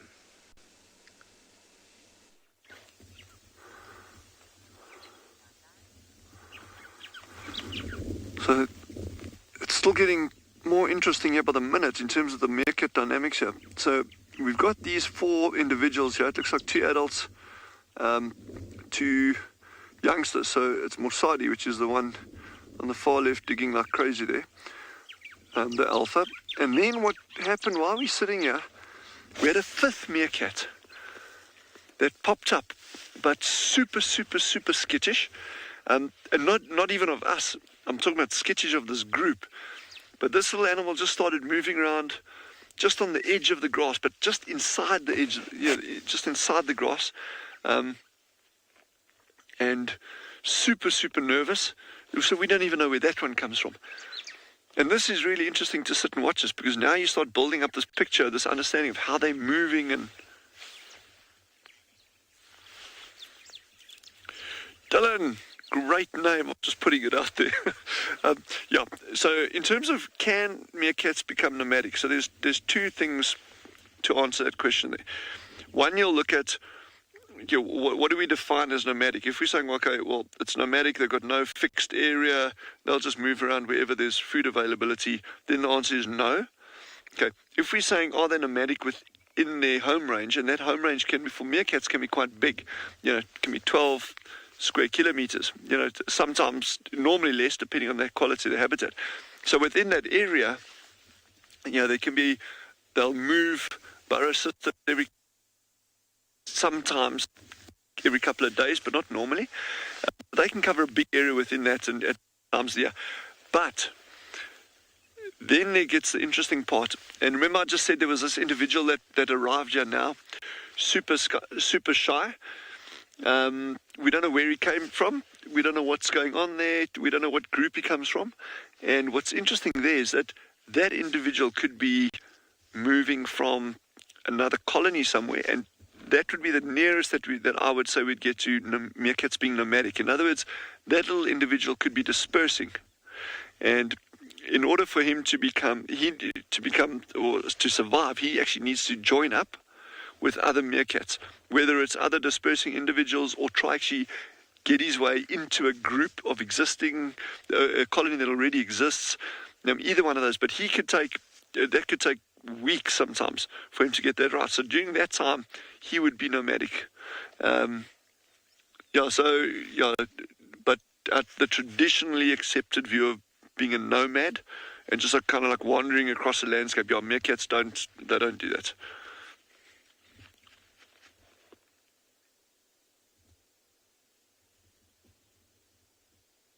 So they're doing quite a bit of maintenance over here, and they're quite relaxed.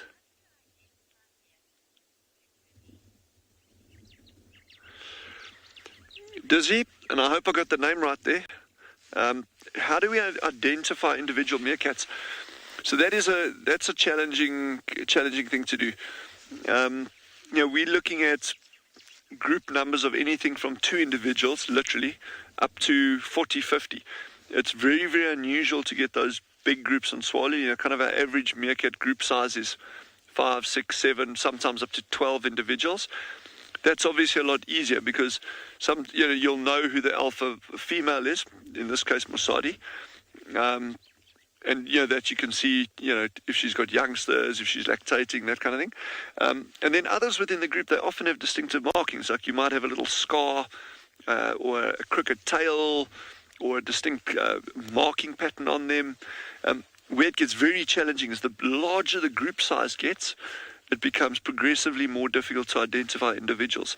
And of course, we also have the advantage of here is that we've got a wonderful team of meerkat habituators. Unfortunately, most of them have been away, obviously, during the current global situation. So we've been battling to keep tabs on these groups over the past 2 months. But normally you'd have this whole team on board, and so they'll follow these meerkats around from burrow system to burrow system. And when you start doing that, and they keep like little notebooks and that kind of thing, so then they'll start saying, you get to know the different personalities, any little quirks, traits, markings, patterns on them, and they become very, very, very good at identifying individuals.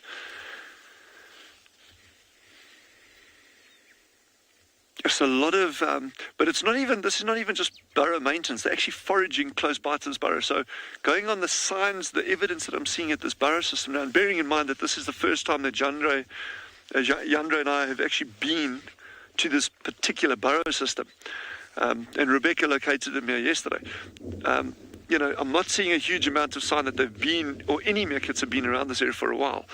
So there's probably good foraging to be had here as well.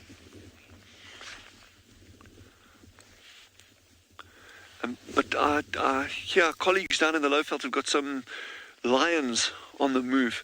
So head down that way and see what's going on there. Welcome back, everybody. This is the Unkahuma Pride. If you've never met them before, welcome.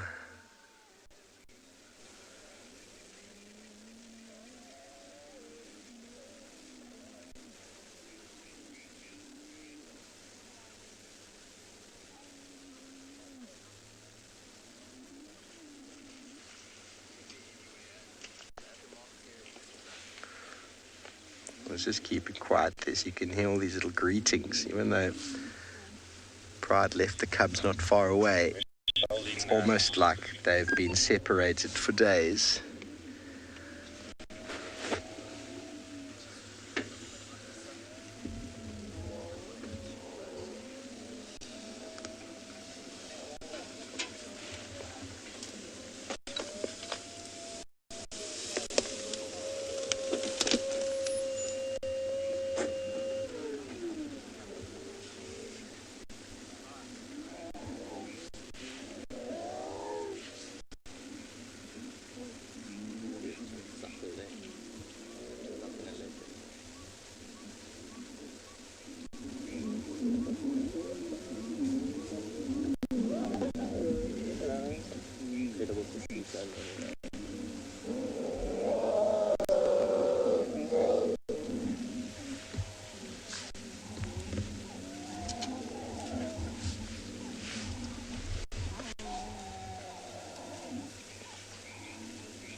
always amazed at how they all tag onto one female.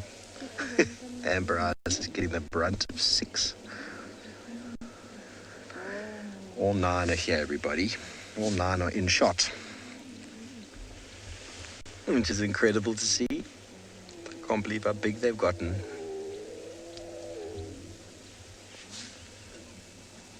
They were all the size of that one on the far right last time I was here, except for that one, which was very small.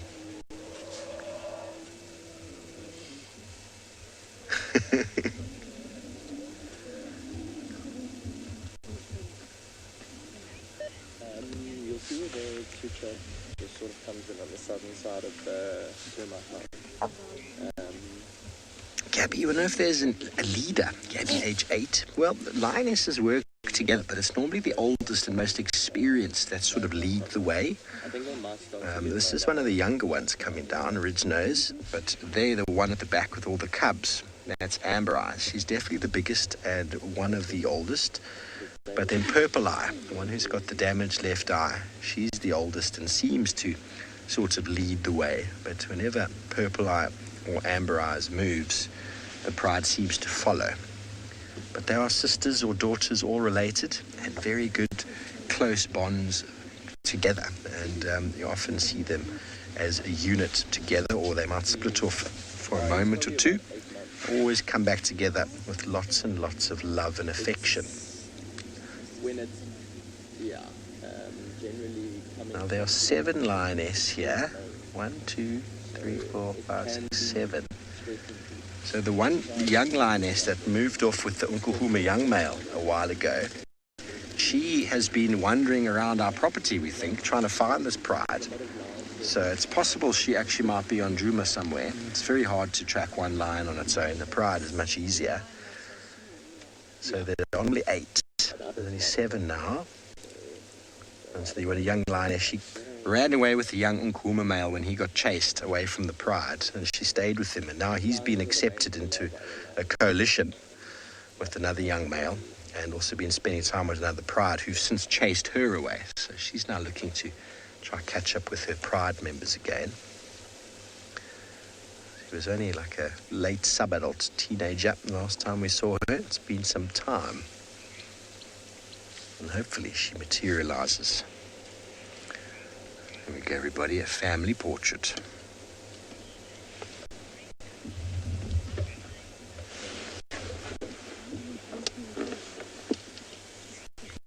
Yes, that is the case. The lions are the only social cats.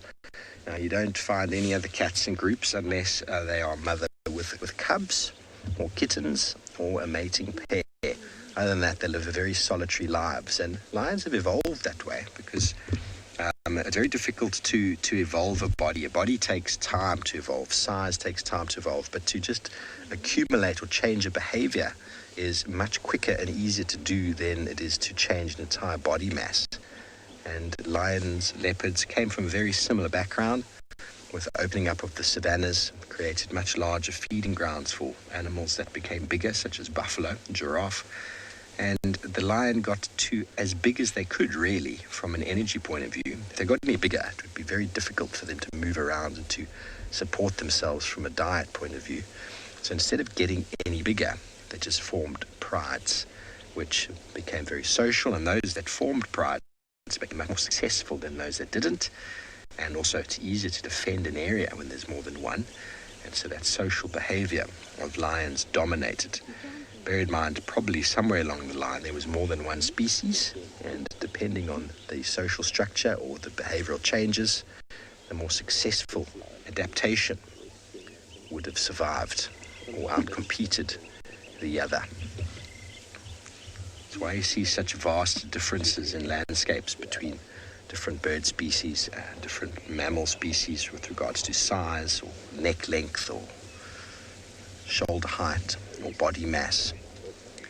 2 animals that are very similarly related, the stronger of the 2 always outcompetes the other.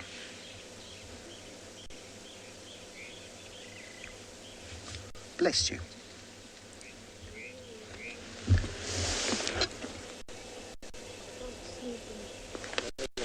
There's Purple Eye over here, Darby. This is the oldest here.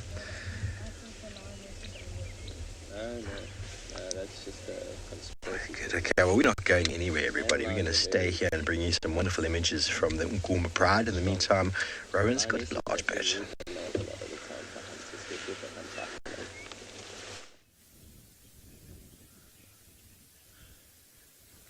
And it just moved behind. Okay, it's going again. So we found a common ostrich, which, in all honesty, is not really that common on and beyond Ngala. It's, I think the last time I saw an ostrich was years ago. So there's a nice male. You can see very, very black on the sides, naked kind of neck, also naked legs. But nice to see an ostrich on and beyond Ngala. I don't think they don't really do too well here. As you can imagine, good food for cheetah, good food for leopards, lions, although they are rather, or known to be rather aggressive. Massive, massive, massive claws. So yeah, just very odd to see. Yeah. I think Eric had the same one yesterday, just the cell phone reception was a little bit down, so we couldn't show it. And it's funny, we found him in exactly the same spot. You see that long neck moving away from us, so slowly walking away in an easterly direction now. But no sign of any other ostrich here, just the one male.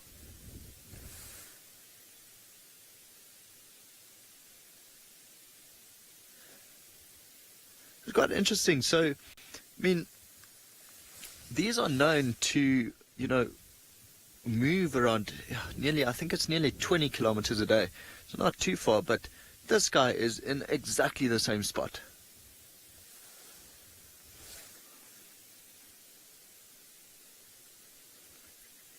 Oh, I wonder what he's looking for.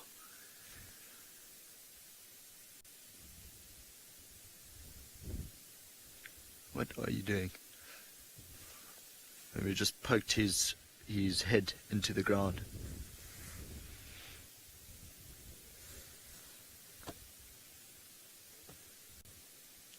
Maybe there's a nice small succulent plant there he's deciding to feed on. Not too sure. Actually quite funny. Having such a naked neck, sometimes when they pick up a root or succulent, they'll swallow it whole. You can actually follow the lump down the neck.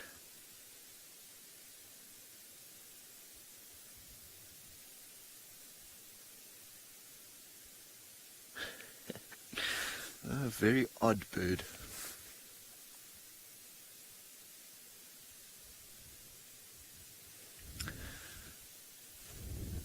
So the reason why we're so surprised to see this guy, they are territorial. So, a male here would pretty much mate with up to 4 females. But like I said, I've not seen an ostrich for years now. On Ngala, and most certainly not here, and it's a hard track to miss. So I wonder if this one's trying to set up a territory in this area.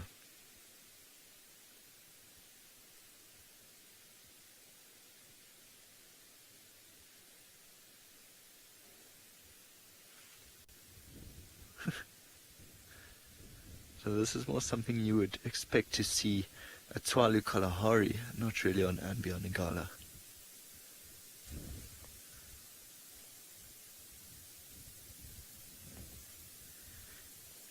Shelley's asking if it's common for a common ostrich to travel on its own.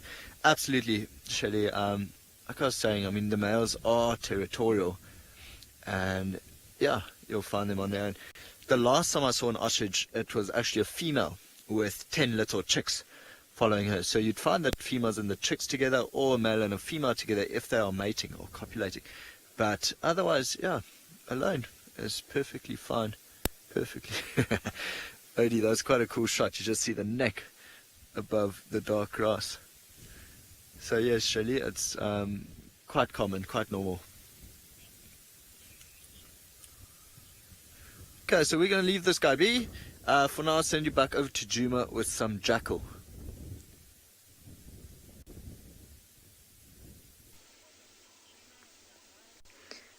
Guys, this is awesome. These are a pair of black-backed jackals. been very patient. We saw them on the other side of the road that runs parallel, and then we came back onto our western boundary. So we're on a main road, and we stopped quite far away from them so that they could come to us. And lo and behold, they are coming. This is awesome. I haven't seen jackals very often.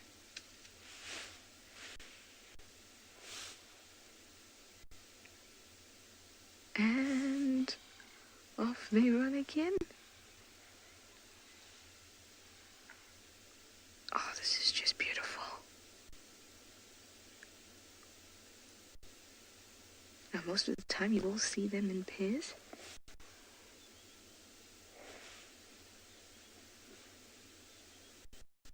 I'm hoping that if we sit quietly, they'll actually come past the vehicle so we can get a nice view. So let's just sit quietly and watch.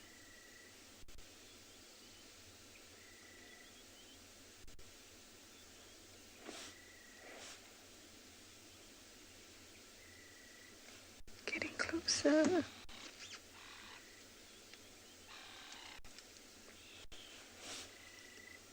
Oh, really nice and close now.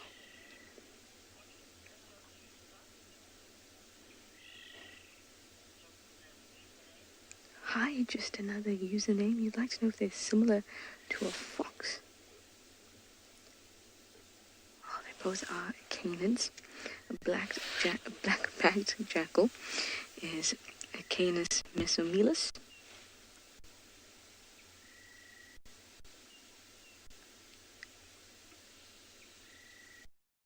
You can definitely see the resemblance with a fox. Oh, this is beautiful. Right at the side of our vehicle now. It's always so rewarding when animals come to you.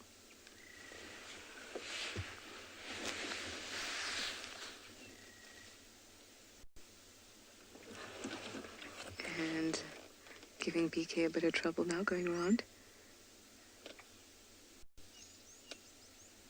Oh, that was a really, really nice, really nice sighting. Really paid off for us to come around this way. When we first saw them, we didn't have good enough signal, and then they darted away. And look at that, really nice couple minute sighting with them. Well done, BK. We've lost them. That was cool, right? I think that was pretty awesome. The light was lovely. They look so healthy and clean. I'm very happy with that. I hope that you guys enjoyed that too. Anyway, let me send you back over to Steve and his lions while I head back into Juma.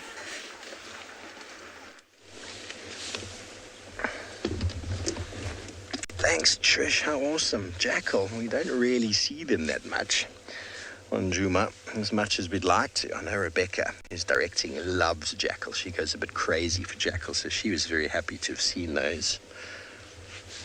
But we are here with the entire Nkuhuma Pride, minus the one nomadic female who we haven't seen in some time, but Tristan is quite confident that she's on her way back, so might even be the reason why the Pride is back on Juma. They might meet up. It is always an amazing experience to see lions that haven't seen each other in a time. Pride members reuniting. Very heartwarming. Hello, Hadrian. You want to know when males grow their big neck hair? Well, Hadrian, it is a genetic thing. Genetics passed on from dad, depending on the dad sort of growing up. But there's quite a few sort of dynamics behind it. You start seeing from about a year to 2 years. During that period, you start seeing a bit of fluff and hair growing on male lions. We saw that with the Nkuhuma young male who left. He had that, and then suddenly, out of nowhere, it all disappeared. And some people even confused him for a female because he lost his mane. There's some talk behind mane development having something to do with testosterone. and how males, when they start fighting and becoming aggressive, start getting more and more mane development. Now, the Unkuhuma young male was in this pride with females only. He was the only boy, and he was big enough to compete with all of them without really having too much of a challenge. So it's possible that that didn't instill or push any testosterone in his system, and maybe that's why he lost his mane. But young males between 2 and 3, it starts becoming quite obvious, the mane development. You even see some of them with a proper little mohawk on the top of the head. But by the time they're 3.5, 4, the mane is almost pretty well established. And then from 4 onwards, it gets very thick and very dense. And obviously, the color, it can go from brown to black or can stay blonde, is also dependent on who dad was and the genetics of the pride.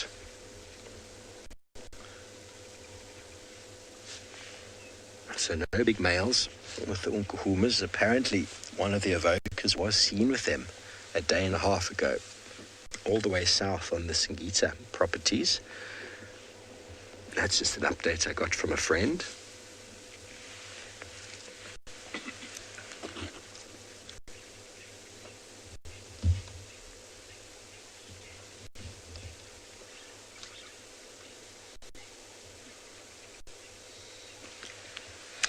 Yes, so as far as I know, the Mapojos did have a stint up here with the Unkuhuma pride, killing some of the pride males back in the day.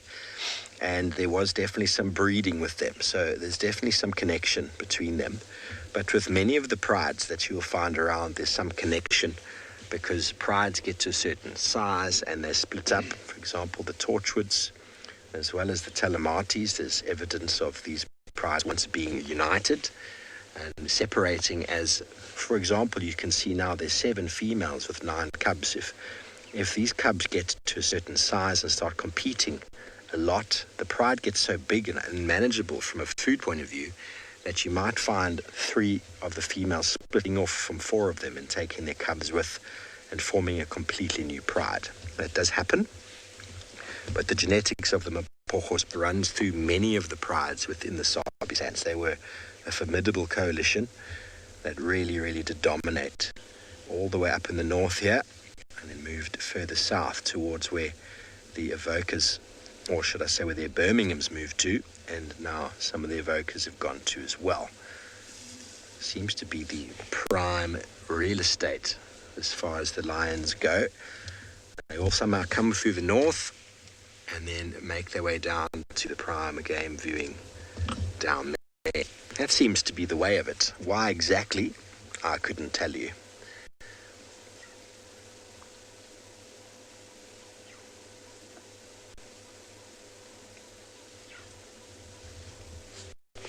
That big lioness in the middle of frame, who's standing up on cue, that is Amber Eyes.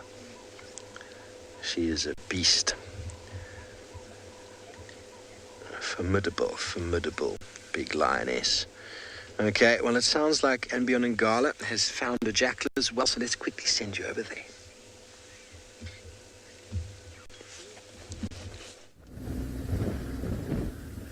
Hey, but I gave the jackal fright. Exactly.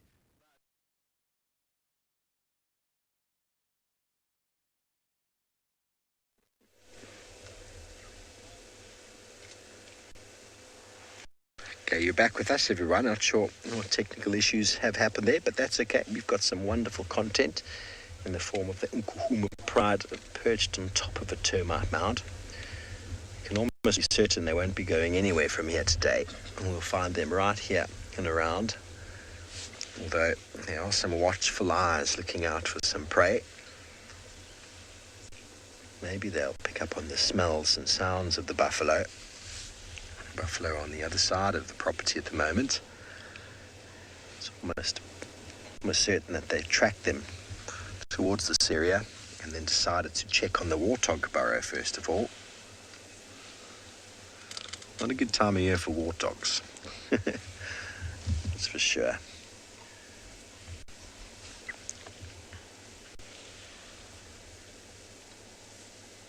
We've had such a wonderful experience with those pride. These cubs have gone from 2 to 4 to 3 and then to 4, and there's been a couple mortalities. Amber Eyes lost 1, or was it Purple Eye lost 1 of the 3, or Amber Eyes 1 of the 4, I can't remember. And then Chella had 4 and lost 3. She's still got 1. When I was last year, there's a battler about to go past with something in its mouth there. I don't know if you'll see it. Oh, it's got something quite large. Do you see that? It was flying very low. That was a battler eagle, everybody, that was flying with what looked like a bone. A bone or something in its mouth. I couldn't really see. But it seems like the Nkuhumas were on the property last night. When I found their tracks, they were coming towards Twin Dams, and then they went onto Gowrie Main, and they came along Gowrie Main and came into here. So how they got onto our property, first of all, they might have come through Chitwa and around the side where that battalion has just flown off from. So it's possible that they made a kill last night. A pride of this size, things don't last very long. If they get an impala, it's hors d'oeuvres, really. Even a kudu doesn't go very far. This pride needs big game. They need buffalo, they need giraffe. And that is why prides are split up, is when those big game have become less and less available. Obviously, you need the numbers to pull down the big game, but when you've only got small prey to feed on, the competition becomes so immense. The weakest in the pride struggle. And then certain lionesses decide it's time to move off so that they can basically get food for their cubs. Okay, we're going to try to send you back over to the jackals at Ambion and Gala. Hopefully it works this time.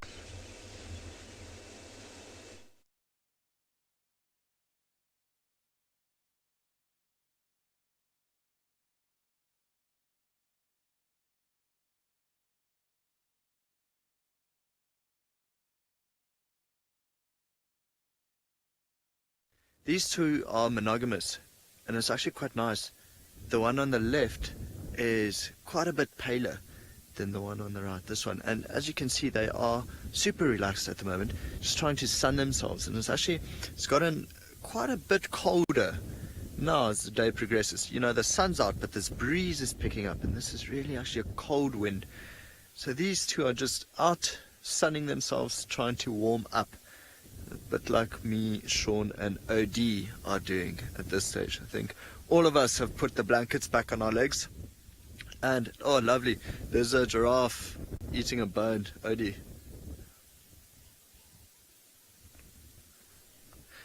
Alexis, who's 5 years old, is chewing the bone now. So, of course, just getting calcium from that bone, which is why the giraffe picked it up. So you're just trying to get the calcium. It might go down again and pick that up.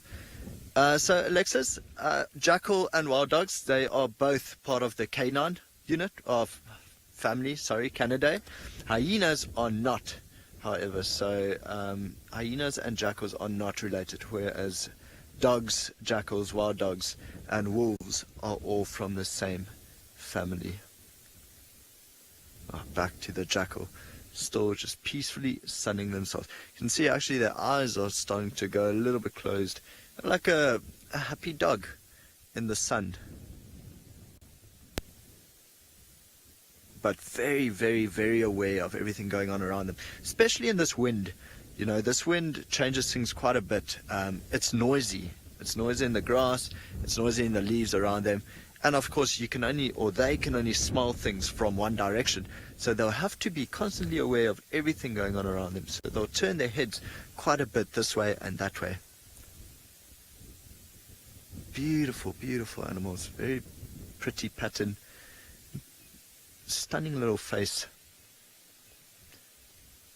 Also very clever. Cunning, really, and brave. I know there was a video posted not too long ago about a jackal sneaking up to a male lion and biting its tail. Quite funny. Very, very brave. Although, again, there's a fine line between bravery and stupidity. I would not go up and bite a male lion's tail. See, the eyes are getting smaller and smaller. just enjoying the sun. So you can imagine, quite well camouflaged. If they weren't in the open like this, and they go into the like longer grass a little bit behind them, you'd not see them at all. Just maybe the tips of the ears.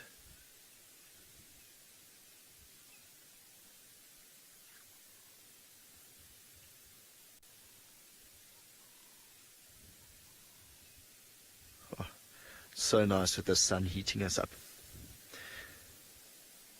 Okay, we're going to leave them be. Let them sun themselves. Let them enjoy the sun coming up. We're going to go back north in the other direction.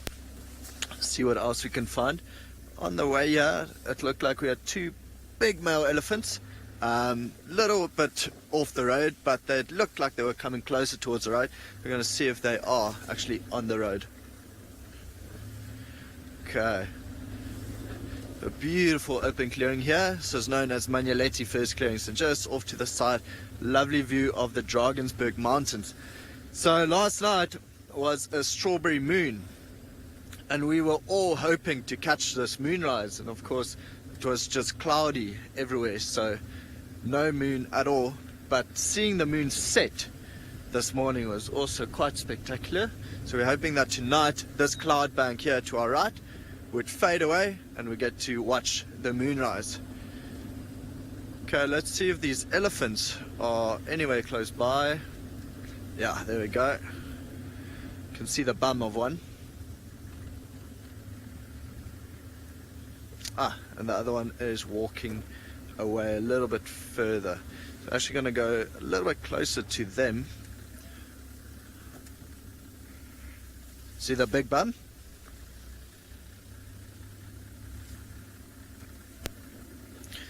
Quite nice. They looked to be, rather oldish males, so I don't think we'll have any trouble with them as we approach. Of course, we're not going to go too close, and of course we're not going to go straight ahead at him, so we'll actually turn just slightly after this bush so that we don't want the elephant to feel that we are approaching him head on and challenging him at all.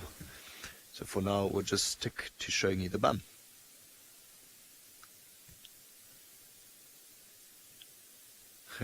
Looks like he's trying to pull grass right below that quarry. And what he was doing was he's twisting grass around his trunk as much as possible. I think just trying to get as much as possible.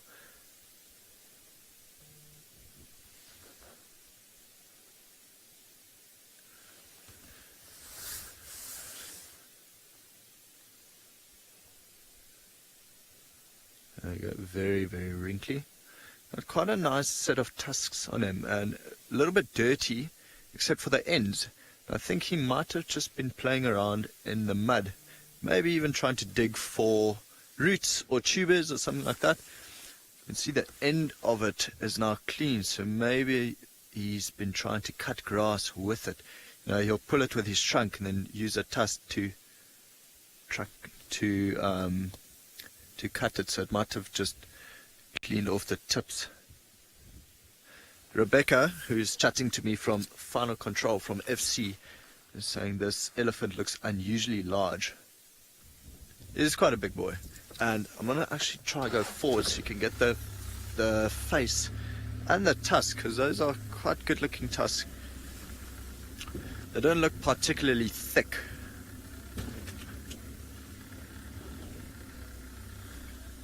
Just going to park us like this. Odie, does that work?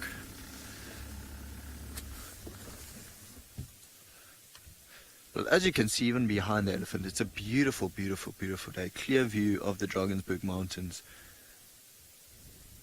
And this wind is just cleaning the air up quite nicely. So even now you can see the clear difference between the dirty tusk and the clean tusk at the tip that I was talking about. Someone needs to brush his teeth.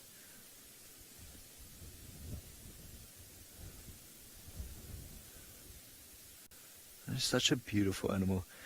Even seeing his eyes, they're not wide open at all. It's almost like he's sleeping and walking and feeding at the same time. There's a lot of multitasking going on. I like watching them walk. It's like there's no rush in the world. They're just slowly going towards another clump of bushes to feed on.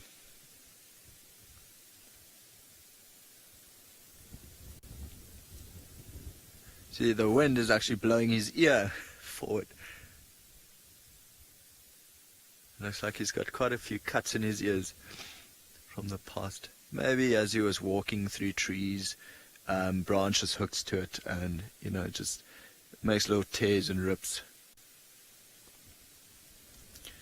Very, very big ear. I think me and Sean were discussing it the other day. How much does an elephant ear weigh? Something, I think it was 20 kilograms, just the ear of an African elephant.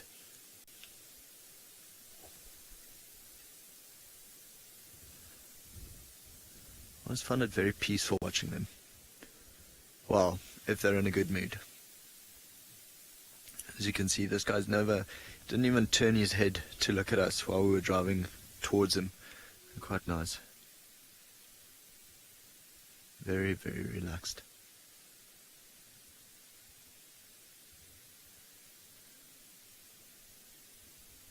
Basically just eating anything that they can find. There's eating grass for a while now, he's eating bushes. The other one's eating grass. Ladies, sorry, I'm going to change our... Just going to go ahead of this gari bush. So yeah, you can see the other male elephant, slight bit younger.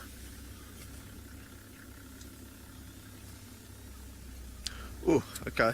Sounds like the lioness that Steve's with is up and alert, so we're going to send you back over to him. Sorry. Sorry, everybody. She's decided to move. Now, we thought she was going to hunt something, so we followed her away from the pride, and now she's going back. Seems like she hasn't seen anything. She was staring off into the bushes there for some time and trying to sniff whatever she can smell. And now she's coming back to the shade. Always nice to try and follow and see what's going on.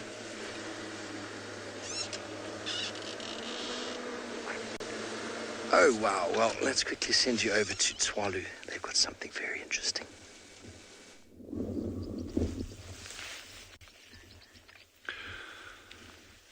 So we've actually just had a pair of ant-eating chats go for an armored ground cricket. So this one is probably going to hop to its left now, or it's straight ahead of it, because the other bird is just in front of it to the left. There, you can see him there. And they actually caught an armored ground cricket. We missed the actual kill, but they were hopping around and shaking it around and pulling it to bits and pieces. It was a bit gory, but it's interesting to note that these birds are even eating those armored ground crickets. And, too often you hear people, no, nothing eats these armored ground crickets. They're disgusting things. They are incredibly important for the environment. And those of you who've been following us and joining us on the game drives the past 2 weeks, you would have seen that Jandre and I've kind of taken a bit of a liking to armored ground crickets. But the numbers are really dropping off quickly, but they're still an important food source. And while we're at it, I just want to say, Melanie Mark II, Gibson, Mel Gibson, he's got some decor, but he's still with us, yellowing a little bit on the outside, but still doing well. Can anyone identify what feather this belongs to? I mean, what bird this feather belongs to? Who does this feather belong to? And don't say the melon, because it's not. Because we know melons don't grow feathers. So if there's a quiz for the day. Anyone can tell us who this feather belongs to. It'll be pretty cool. All right, but think about it and come back to us with the answers. We're going to carry on ambling up here and see what we can find.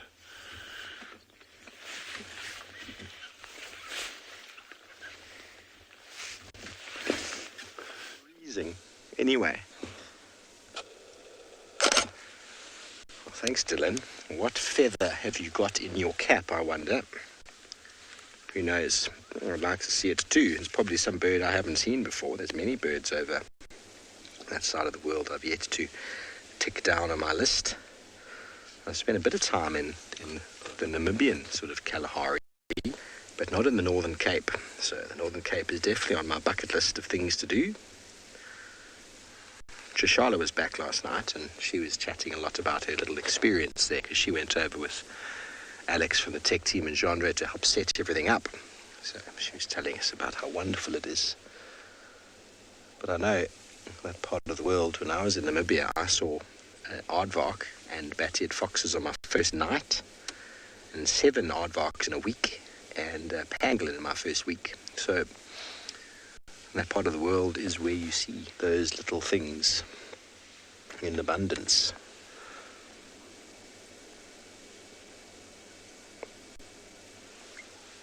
My lions are all slowly relaxing. They're very alert though. You see, that one's a bit sleepy. Oh, she's up.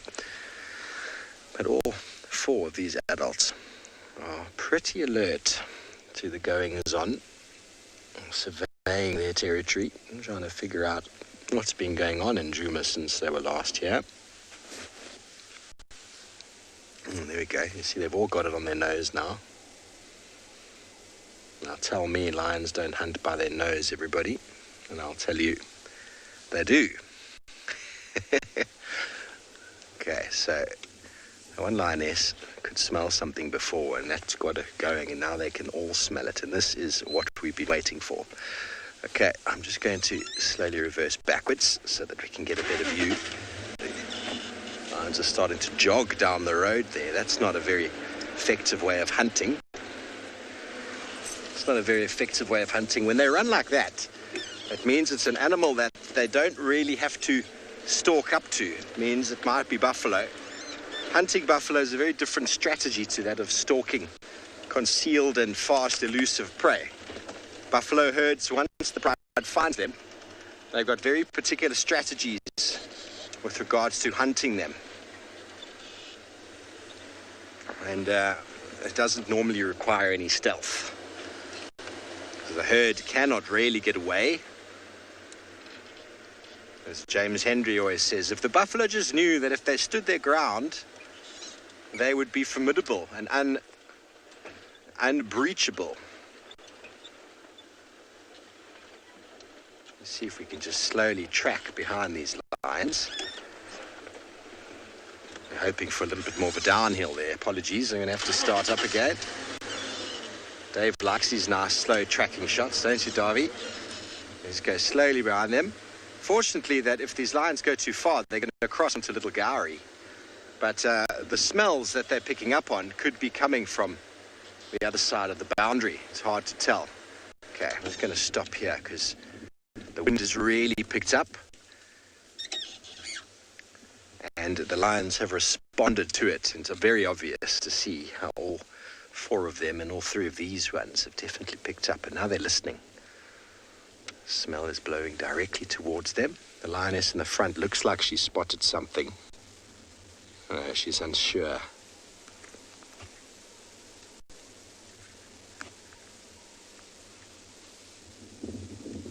That is Amber Eyes in the front.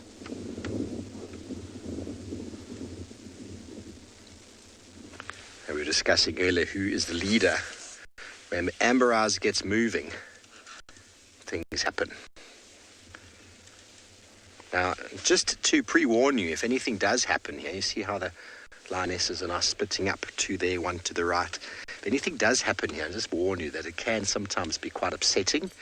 So, but it is wild, it is what nature does.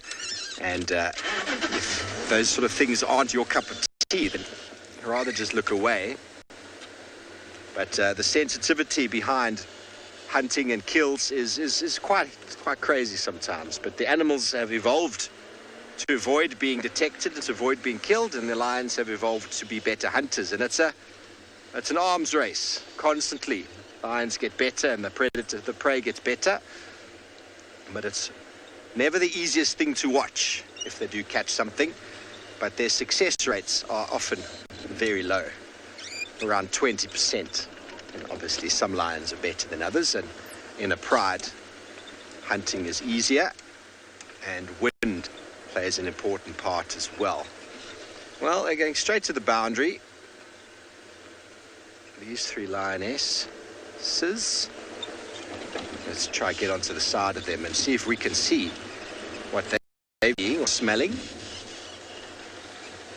But there's a very good chance entire pride is going to get up and follow them now. The wind blew in our favor for a moment, got the Nkuhuma pride onto Djuma, and now they are leaving. Don't leave. Oh, sorry, Darby. Don't leave, Amber Eyes.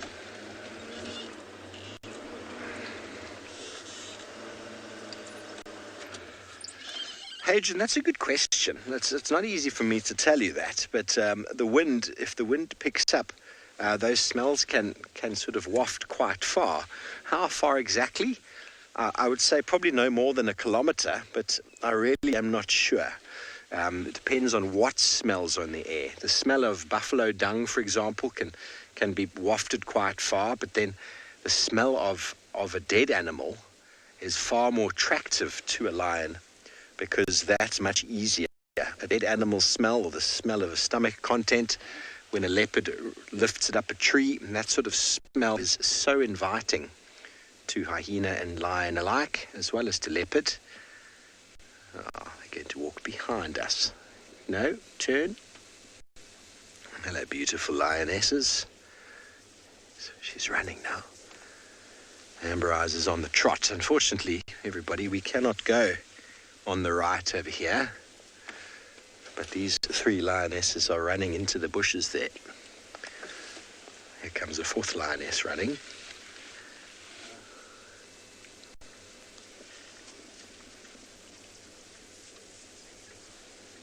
Okay, well, while we watch these lions disappear into the thickets, the rest of the pride is still on our side for now. Let's send you back over to that big elephant bull at and beyond Ngala.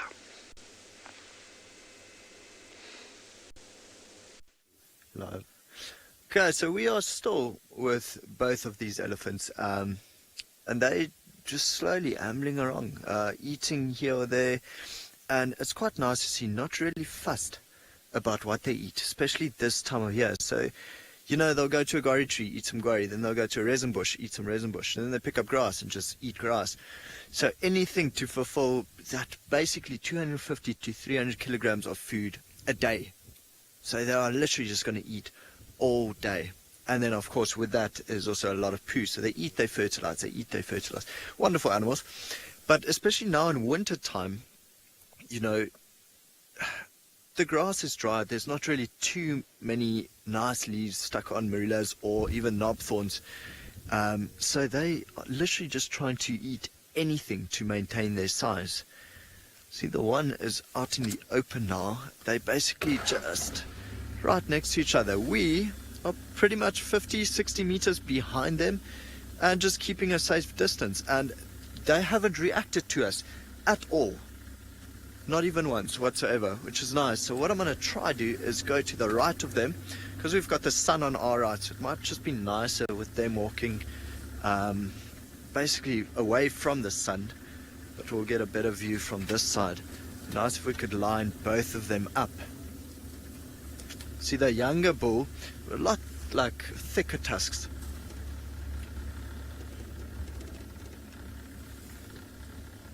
Tasha has asked, do elephant tusks ever get in the way? Do they get too long? Tasha, it has happened before. Don't know if you've ever heard about tuskers, so elephants with very, very, very long tusks. Their tusks actually got so long, or some of them, that, you know, some of them couldn't walk anymore.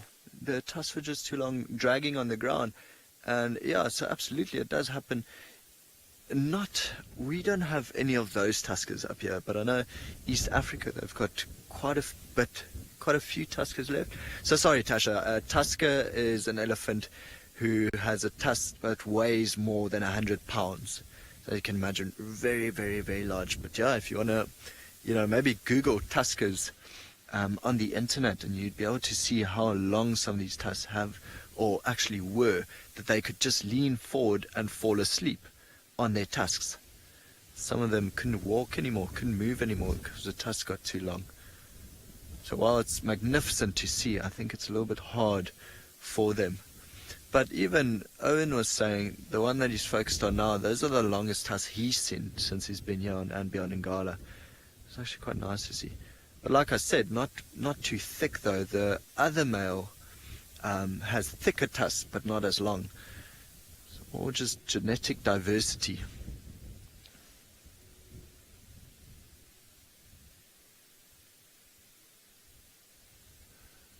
I mean, a lot of fun following them. Very peaceful. Okay, so we might stick with them for a little while longer until they go into thicker vegetation where we're not going to follow them and crush over bushes. But for now, send you back over to Trishala with some mongoose.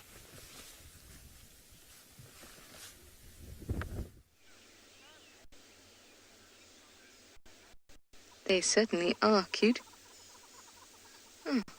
They didn't like me saying they're cute. No, it was the sound of the hornbills nearby. Can you hear them? I'm horrible at bird sounds, everybody. But that's what I like. And they have a good relationship with the mongoose. These are dwarf mongoose. And they listen very carefully to what the hornbills have to say. Remember that they eat similar things, looking for insects on the ground. You often see hornbills on the ground, and hornbills will sometimes wait for mongoose to come out, while mongoose will sometimes wait for hornbills to come out, and then they begin feeding together. The same goes with starlings and the occasional drongo that sometimes takes advantage of them.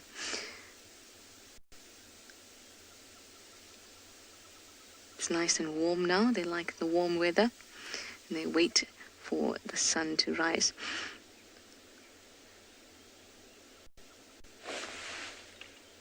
Now you'll notice that or maybe you can't actually notice, but they're on the eastern side of the mound. So this is the side of the mound that's going to be collecting lots of sunlight at the moment.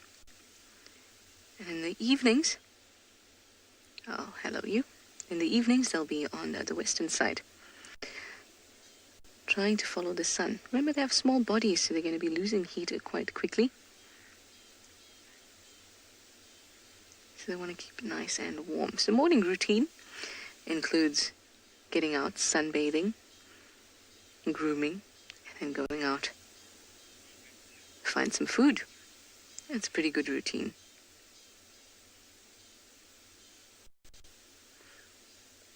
Couple yawns. Oh, hello, little one.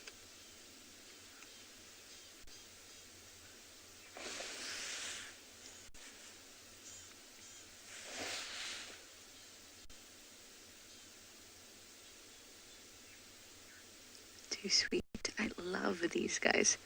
I really do. Well, I mean, I love all the things. It's very hard for me to choose favorites. It's probably the worst thing I can do is choose a favorite.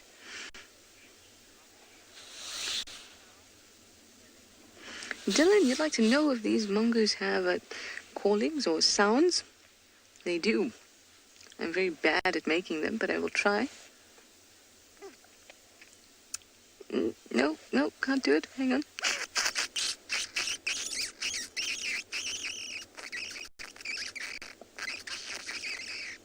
That was not my mic breaking up. It was, in fact, me attempting to do a dwarf mongoose call. They're basically sharp, high-pitched calls, yeah, and the squeals almost. When I hear it, I will point it out. The me you're hearing in the background is a rattling testicular that's unhappy about something.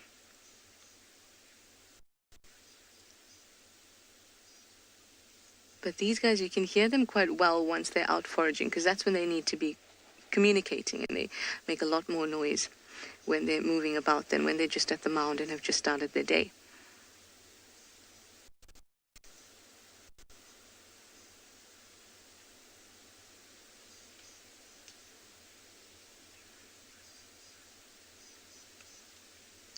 Now, these guys can also be habituated. You've been spending some time with Dylan at Swallow, and he's shown you the meerkats and how you can spend time with them and habituating them.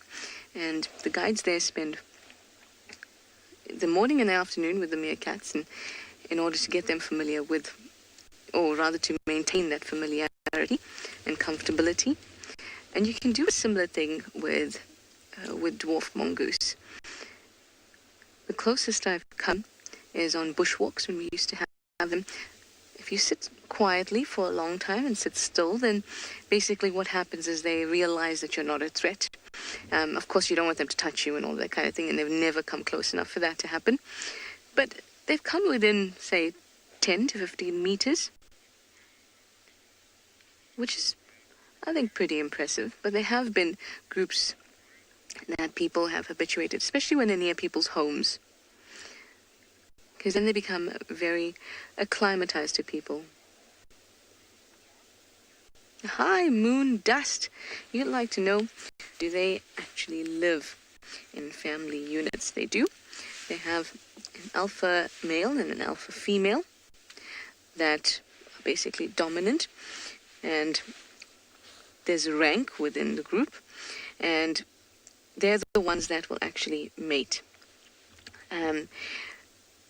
There's subordinate members, obviously, and they always differ when it comes to food and space, places to lie down, places to relax, and things like that, sunspots. And, of course, they also have status. Like I said, they are in a hierarchy, there's rank, so the status can also be improved by doing various things. Babysitting is a big one.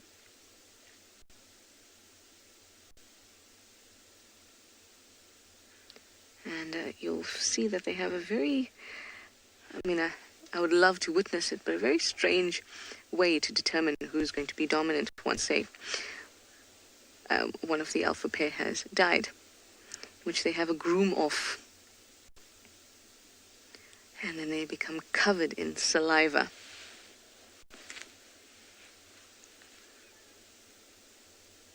Which I think is quite interesting.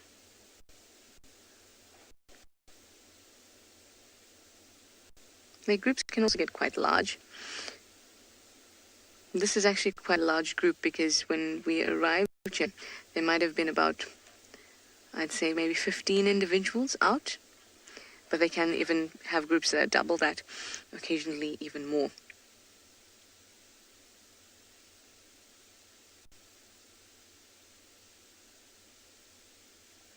So when we were talking about that alpha pair,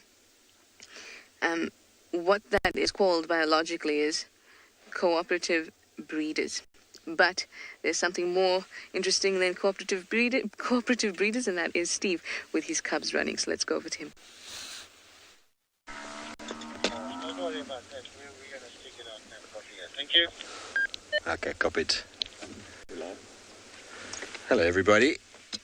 Sorry about that. Well, the Nkuhuma lionesses have jumped onto a buffalo. We can hear it. We had a brief visual of it through there, the line, and you're just going through the gap there.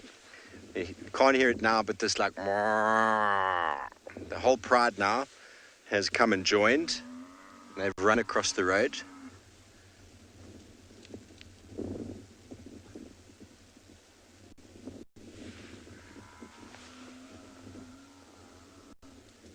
You can probably hear it. Fortunately, we have no access. Had a quick view of a lion on the buffalo's back, holding on like that. And that's what the lions try and do, is to get on the back and to pull the back haunches down, because the horns are very, very dangerous. I wasn't able to see whether it was a bull or it was maybe a herd, or maybe a young female, should I say. But the cubs are now calling.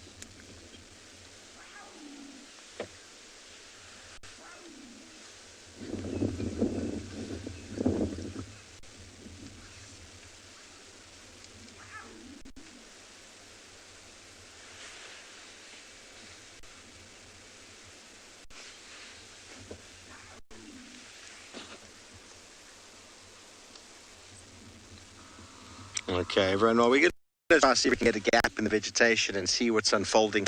Meantime, over to Swalu Kalahari with another antelope.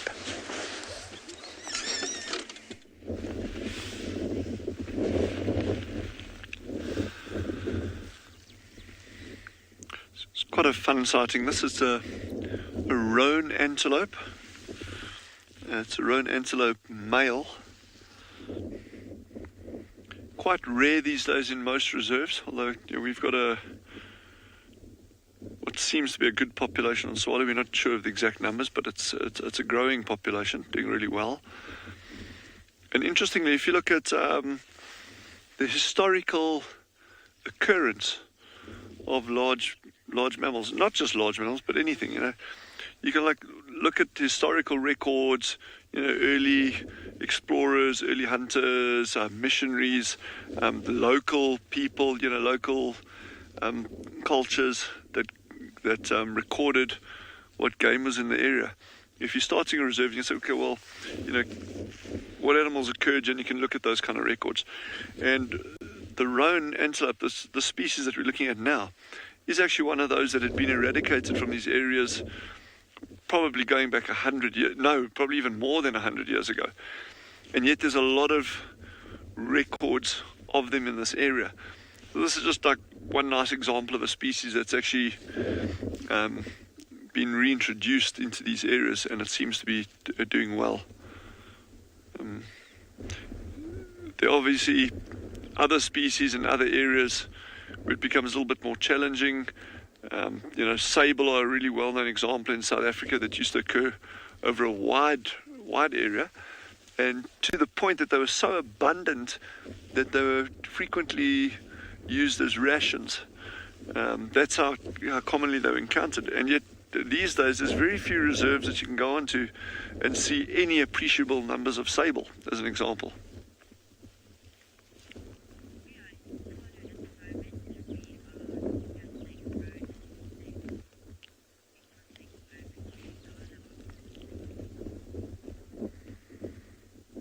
So what this bull's doing now, and then you can actually see from behind, he's definitely a bull. For those of you wondering how we can tell at a distance. And also your bulls tend to be solitary as opposed to your females moving in herds. You do get bachelor herds of males, so you can get 4, 5, 6, 7 males moving around together. But these older bulls tend to go by themselves. And what he's actually doing now, he's actually foraging on a creeper, and I'll show it to you now. I'll bring a piece there. It's like really dry and scraggly now. You'll see if I crush it, it just literally goes to powder.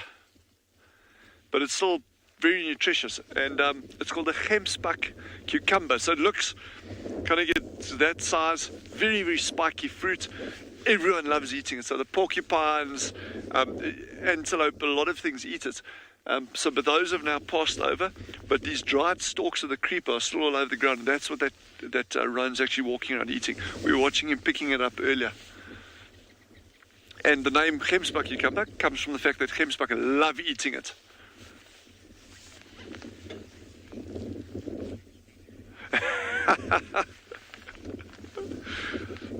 Ostrich feather, we have a winner. Ostrich feather, well done, Megan. Good job. I think that was one of my easier quizzes so far. But Jandra and I will come up with a cunning one tomorrow. And just out of interest, if you look closely here, we've determined that Gibson, or Mel Gibson, is a seedy character. Look in his mouth. You can start, as he's drying out, you can start seeing the seeds there. But so we're going to amble down this road and see what else we can find for you. And in the meantime, head back to our colleagues in the Lowveld and see what they're up to that side.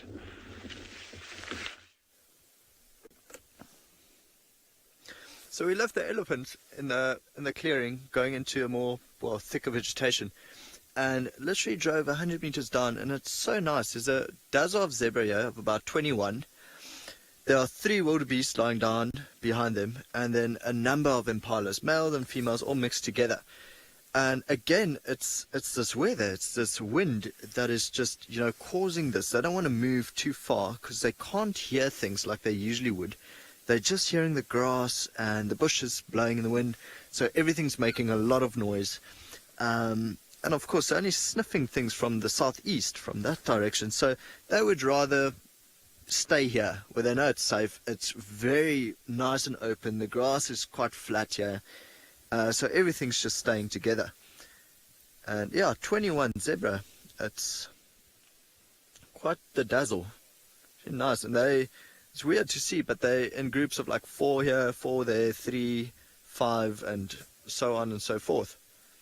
You can see a number of them actually starting to wake up. So every now and then you just see a zebra yawning or stretching or even rolling around on the ground. But for now, I've only seen the one stallion. But beautiful setting, backlit like that. Nice to see all the animals together like this. Of course, more ears, more eyes, better security, which is why you'll find the wildebeest here with the zebra, with the impala. They're not going to eat each other. None of them hunt the other one. And I think wildebeest and zebra, they eat different lengths of grass. So even that, they're not really competing for the same food. Whereas impalas can eat both grass and browse from bushes. It's lovely. Different species mixing together. The wildebeest being the laziest ones. I can't even see one wildebeest standing up. All of them are lying down. With a zebra, it's only one zebra lying down.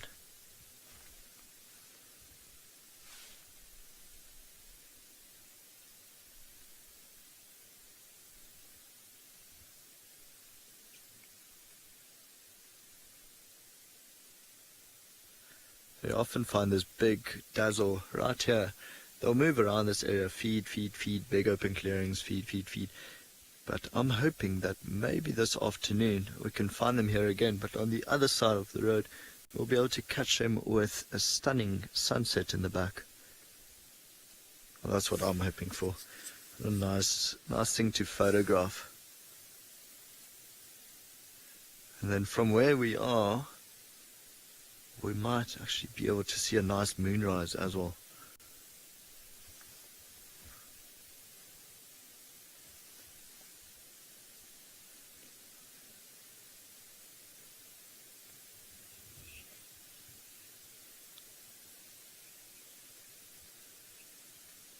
Okay, so it seems we've got 20 minutes left, but yeah, we would love to hear from you. Comments, questions, please send them through.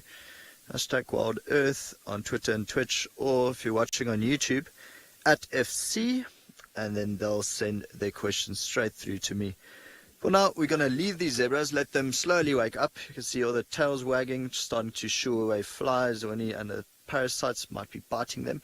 Let them be, let them feed, have their breakfast, wake up slowly, and then we are going to head onwards back towards the Simbambili River, which is in that ridge over there. See what else we can find in these last 20 minutes.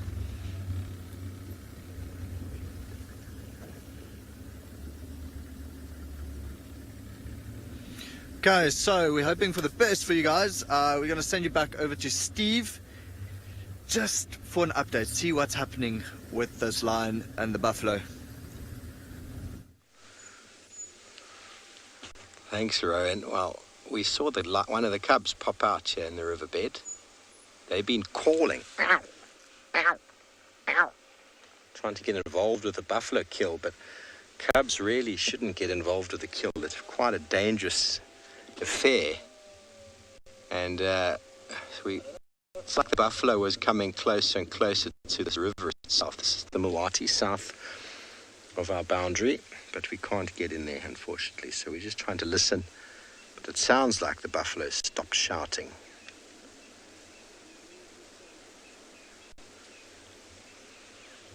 Exciting. Not so exciting for the buffalo, of course, but we spoke about how the lions are moving. That very deliberate movement is how they hunt buffalo. No need for stealth. Now pick an individual, either a lone bull, or try isolate a member from the herd, ideally a youngster, but it looked like a big one that they took. I wasn't sure if it was female or male. I just saw a lion getting a piggyback ride. That's the way it is. Sometimes we're lucky. But if they do make this kill, that'll be them on that for a few days. There goes the cub. There goes the cub. That was one of the little ones. Now I wonder why it's suddenly run across. It probably means that the danger has passed.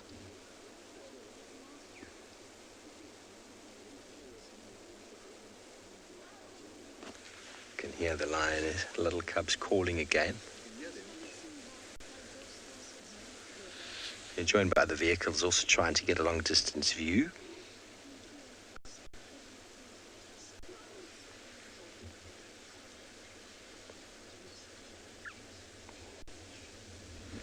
Elijah, that's a good question. When a lioness or pride go for buffalo, they generally have a very good success because the buffalo really struggles to get away. Once they've caught a buffalo and they've isolated one, got it away from the herd, they're normally quite good at bringing it down.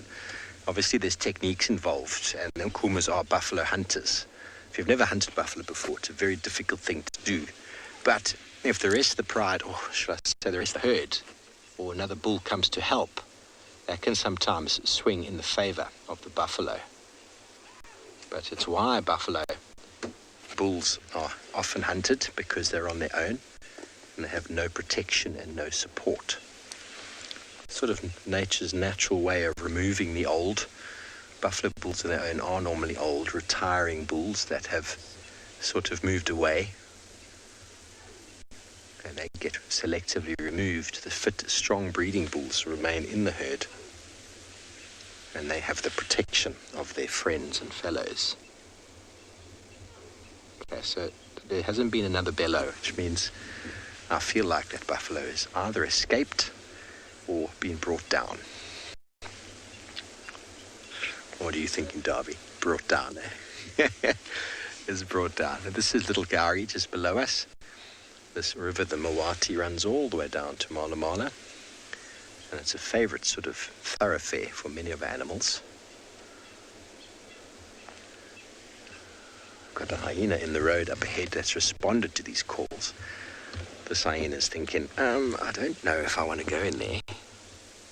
I would like some scraps, but there's no chance I'm going to compete with the Nkuma pride.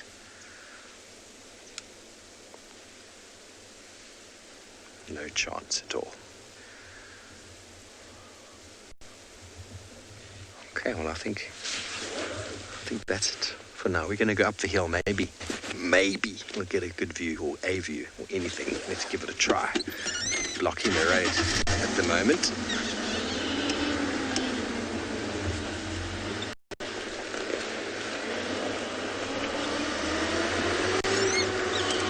Excuse me for my revs, I'm still in low range.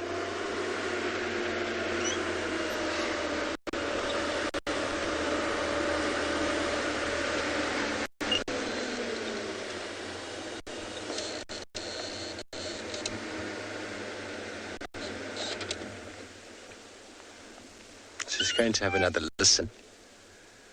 See, lions aren't as loud and as vociferous when they're feeding on a buffalo because there's plenty to go around. The cubs, though, make a lot of noise when there's a kill, regardless of the size, because they're all competing with each other for the best spots.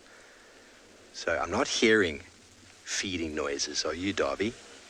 And the wind is coming from that direction. We should be able to hear it. If we can hear that meow, meow, the cubs, you'd be able to hear feeding.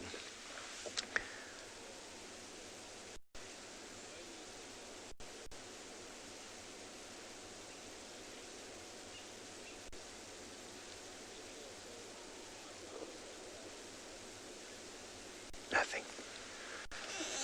I'll move up a little bit further.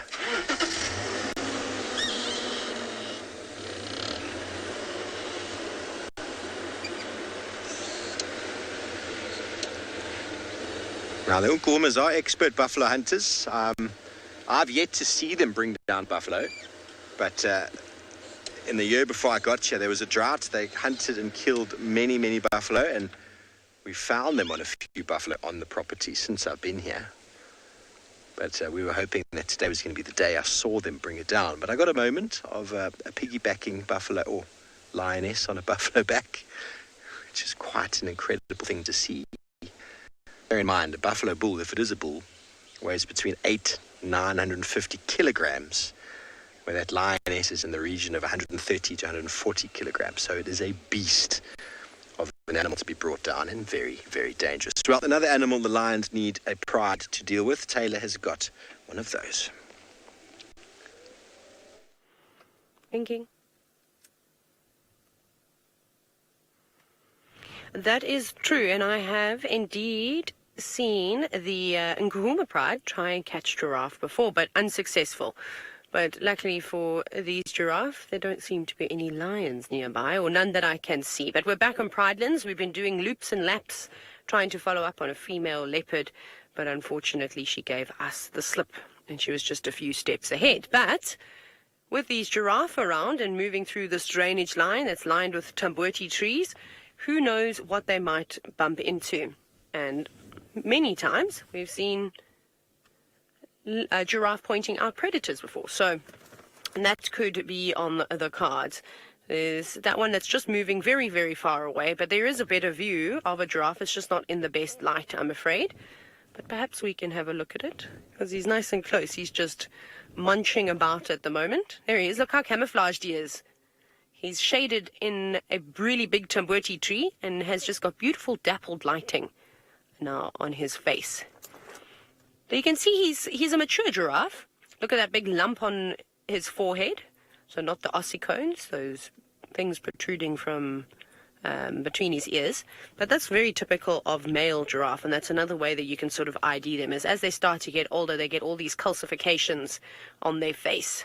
And I suppose that also helps as like a bit of a protection to the face when they are fighting one another and swinging those heads around. He's not very old, though. Not too bad. Doing what the buffaloes were doing earlier and also ruminating. Wait, careful. Not afraid to bundu bash. He's just going to charge on through there. But this is a lovely section that we have found ourselves in. We're quite far on the west of Pridelands. And I don't know what this drainage line is called, but it's filled with tamboti trees, and at this time of the year, they're really pretty. Can we have a look, Gert, at maybe this tamboti tree, and then there's that other one that's also going quite red. So at this time of the year, it's really nice. You can spot the tambotis from a mile away because they've got bright red leaves. Those green leaves are now turning yellow and red. You can see over there, and I always say that it looks like they're on fire. So if you're unsure where to find water, or you're a bit lost, you're not going to be looking for all the green trees lining the edges of drainage lines or rivers, but now you can look for the bright red leaves, which is very cool. And the giraffe will feed on these trees too. Even though they are slightly toxic, they are able to combat those toxins. Now, Melinda, if you look closely at a giraffe's head, you can quite easily tell the difference between a male and female, but of course he's going to disappear. But I don't know if you noticed when we had a nice close-up of him that he had sort of balding ossicones. So did you see that? So on top of those the horns, they're not horns, the hair had completely receded, and then with females they normally have long tufts. Otherwise you can look underneath the belly and you can sort of see the bump. That is the sheath of the penis for a male, and then the females of course don't have that. And you can look for their mammary glands between their back legs. I'll see if we can get another view. I think our signal is actually really good in this area. No. Oh, he's coming out, which is awesome. I can't wait to have some big herds of buffalo come through here. There we go. He's come out quite nicely. This is much better lighting. It also just goes to show how big these trees that are surrounding this giraffe, because he's fairly tall. He's not going to get much taller than that. He is mature. There's a couple of big giraffe bulls that roam around in this area, but they're much darker than him. And I think they're slightly more dominant than this fella. They're almost black in coloration. And now he's just nibbling on the What is he eating? A knobthorn? Yeah, looks like he's feeding on a knobthorn. One that elephants have tipped over for him. It's a young one. But you can see instead of sticking his long tongue out, he's just sort of nibbling and very gently taking the leaves off of that tree, because the tree is covered in thorns, as the name suggests. You normally see giraffe using their tongues when they're feeding on vegetation that's, you know, a little bit higher than them. Then they'll stretch their necks right up and stick out those very, very long tongues and wrap them around the vegetation and then pull them down. But there's no need to do that. And also, I said, you know, the prickles must hurt on their tongues. As tough as what they are, I still think it would be quite sore. So it's rather better just to pull a couple of leaves off at a time. But that skin around their muzzle, it will be quite tough too.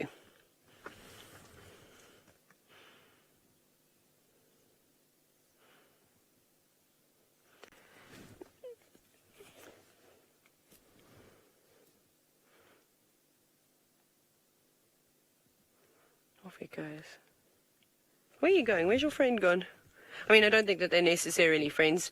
Giraffe don't spend too much time with one another. But again, safety in numbers, so they're just moving with each other. And later this afternoon or tomorrow or the next day, they could split off and do their own thing. Maybe he's going to show us now how he uses his long tongue. He looked like he was going to stretch, well, he sort of stretched up a little bit. No. Sticking it out a little bit more. Yes, there we go.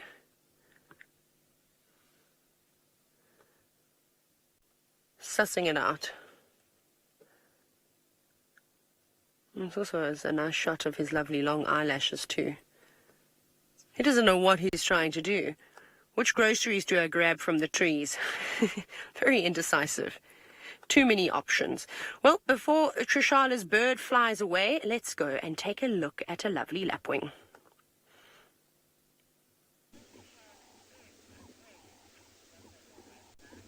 Thank you, Taylor. Luckily, these birds have a habit of hanging around. Yes, very long legs, from one set of long legs to another. It is a blacksmith lapwing. A little lonely sitting here or standing here at Gallego Pan. Now, because it's starting to dry up and we're no longer receiving any rain, pans that we know where water is at, like Gallego Pan, Buffelshoek Dam, Treehouse Dam, Twin Dams, those are the main water points. So that's a good place to have a look if you see leopard or lion tracks, or to just pop in to look for maybe elephants, which is what I was hoping to find here. When there's a lot of rain and a lot of water around, then all the little depressions in the ground, little pans, collect the water. And that means that an animal doesn't have to particularly go to a water point, as in one of the dams, to have a drink or to have a play, like an elephant would. So it actually works quite well when you're trying to find an animal. But at the moment, it's just our lapwing here at Gallego Pan. Now, I've been seeing leopard tracks all around, but I know that Tlalamba was in this area yesterday, and Hukumuri and Shudulu have been walking around just a little bit south of here. So I've been seeing tracks galore, but none of them are particularly fresh. So I thought, let me just check here in case.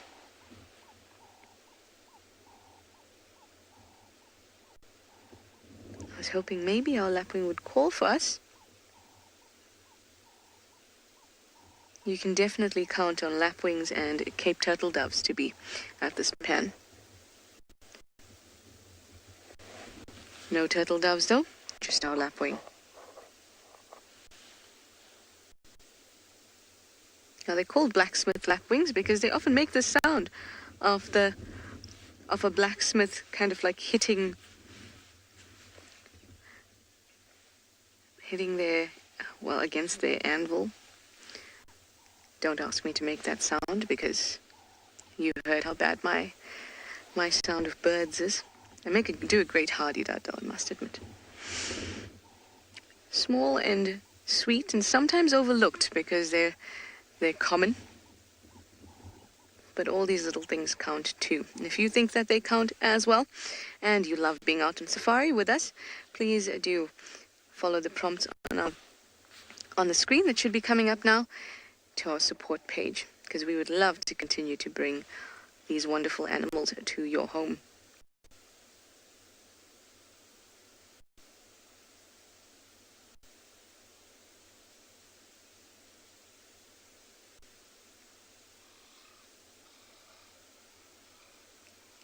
The sound of the Cape Turtle Dove. But alas, Lapwing doesn't want to call for us. I'll make the call for you. Ding, ding, ding, ding, ding, ding. That's how it sounds to me, at least. Anyway, let me send you back over to Swallow with Dylan. I believe they have a giraffe.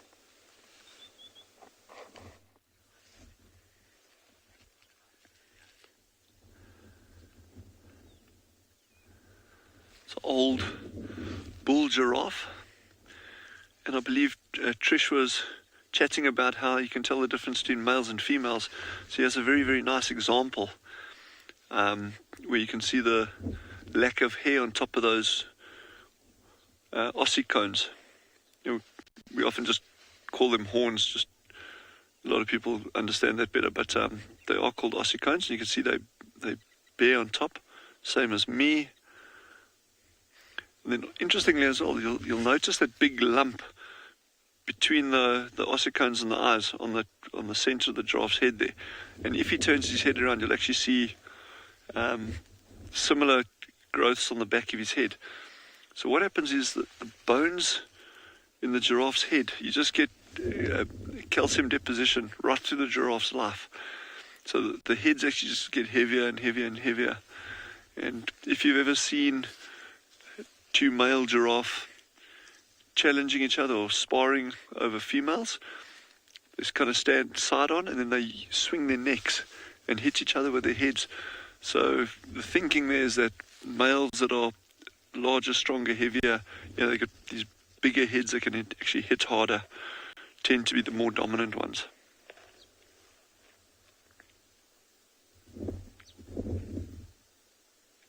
Always looks like a bit of a hand, you know, with the two ears, two ossicones on top over there. And one of my favorite things at Swallow to see at sunset, and hopefully over the coming weeks we'll be lucky enough to see it, you get a herd or journey, you know, colloquial sort of term for it, of giraffe moving over a dune crest at sunset. It is gorgeous.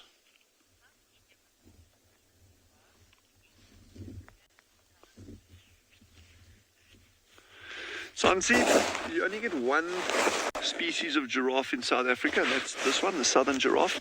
And there are a number of other giraffe species through Africa, and some of them are actually, well, all giraffe now are regarded as vulnerable or endangered, which is quite sad. You know, if you think even 40 years ago, there were tens of thousands of giraffe, well, hundreds of thousands.